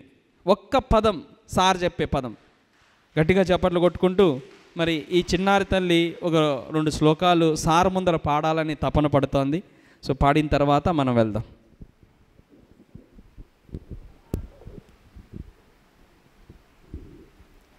ఓం శ్రీ గురుభ్యో నమః. గురువులందరికీ నా హృదయపూర్వక నమస్కారాలు. భగవద్గీతలో 18 అధ్యాయాలు ఉన్నాయి. వాటిలో 15వ అధ్యాయమైన పురుషోత్తమ ప్రాప్తి యోగంలోని 11వ శ్లోకం చెప్పబోతున్నాను. యతంతో యోగినశ్చైనం పశ్యంత్యాత్మన్యవస్థితం యతంతోప్యకృతాత్మానో నైనం పశ్యంత్యచేతసాః. దీని భావం ఏమిటంటే, దేహంలో ఉన్న పరమాత్మను ఎవరు తెలుసుకోగలుగుతారు, ఎవరు తెలుసుకోలేరు అనే భావాన్ని పరమాత్మ ఇక్కడ వివరిస్తున్నారు. చిత్తశుద్ధితో ప్రయత్నం చేసే యోగులు పరమాత్మను తెలుసుకోగలుగుతారు. చిత్తశుద్ధి అంటే మనసులో రాగద్వేషాలు లేకుండా నిర్మలంగా ఉండడం. అటువంటి వారికి శాస్త్రం బోధపడుతుంది, జ్ఞాననేత్రం తెరుచుకుంటుంది. యోగులు అంటే అడవిలో తపస్సు చేసుకునేవారని కాదు. యోగం అంటే కలయిక, జీవాత్మ పరమాత్మల కలయిక కోసం ప్రయత్నం చేసేవారే యోగులు. గడ్డిని చూడగానే గొడ్డు పరుగులు తీసినట్టు మనసు ఇంద్రియ విషయాల వెంట పరుగులు తీయకుండా దాన్ని ఆత్మలో లీనం చేయాలి. ఇట్టి ప్రయత్నం చేసేవారే యోగులు. మనసును శుద్ధి చేసుకోకుండా పరమాత్మ కోసం ప్రయత్నం చేసేవారికి జ్ఞాననేత్రం తెరుచుకోదు. జ్ఞాననేత్రం తెరుచుకోకపోతే వారికి శాస్త్రం బోధపడదు. నాకు ఈ అవకాశం ఇచ్చిన పిరమిడ్ జేతవనానికి ధన్యవాదాలు. ఓకే మాస్టర్స్, గట్టిగా చప్పట్లు కొడదాం. అలాగే మనకి ఈ ధ్యాన బాల వికాస్కి ఒకసారి గట్టిగా చప్పట్లు కొడదాం. మరి ఈ పిల్లలందరికీ మనం బాల వికాస్ ద్వారా కూడా ఈ పిల్లలకి మనం గీతామృతాన్ని, అది బ్రహ్మర్షులు వారి నోటి నుండా స్వయంగా వినడం ఒక మహాభాగ్యం. స్వయంగా వినడము అది ఒక మహాభాగ్యం. ఈ పత్రిసార్ దగ్గర నుంచి మనం సీడీల రూపంలోనో ఛానల్లోనో చూడొచ్చు, కానీ ఎదురుకెదురుగా చూశారు, సార్ కలిశారు, నేను కలిశాను, ఎంతోమంది కలిశారు. దాని భాగ్యం ఎంత అద్భుతంగా ఉంటుంది. ఈ శరీరం ఉన్నిన్నాళ్ళు ఆ భాగ్యమే. ఈ శరీరం తర్వాత కూడా ఆ ఆత్మ దాన్ని ఎప్పుడు కానీ అంటి పెట్టుకుంటుంది. అలా ఈ పిల్లలందరూ కూడా వీళ్ళు రాబో రోజుల్లో ఈ ప్రపంచంలో భగవద్గీతని ఎంతవరకు తీసుకెళ్తారో ఎవరికి తెలుసు. మరి వీళ్ళందరూ కూడా ఆ భగవద్గీతని అక్షరాభ్యాసం చేసినట్టు మరి ఈ పిల్లలందరికీ ఒకసారి గట్టిగా చప్పట్లు కొడదాం. భగవద్గీత మనకి ప్రతి నెల 23 నుంచి 29 వరకు మౌన ధ్యానం ఉంటుంది మాస్టర్స్. సో దయచేసి మీరందరూ కూడా మౌన ధ్యానానికి కూడా ఒక 7 రోజులు ఉండాలని కోరుకుంటున్నాను. So thank you very much. రేపు మనము ఎంతమందికి వీలైతే అంతమందికి మరి భగవద్గీత గురించి తెలియజేసి మరి ఈ గీతామృతాన్ని పొందాలని కోరుకుంటూ మరి ఈరోజు 6వ రోజు ముగించుకున్నాం. 6వ రోజుకి ఒకసారి గట్టిగా చప్పట్లు కొడదాం. మరి రేపు కూడా యథాతంగా మనకు ఉదయం ధ్యానస్థలి దగ్గర ధ్యానం ఉంటుంది. అలాగే మరి రమాదేవమ్మ ద్వారా మనకి జ్ఞానబోధ ఉంటుంది 10:30 నుంచి. మరి సాయంకాలం మళ్ళీ గీతామృతం ఉంటుంది, ధ్యానం ఉంటుంది. So thank you very much masters. Thank you.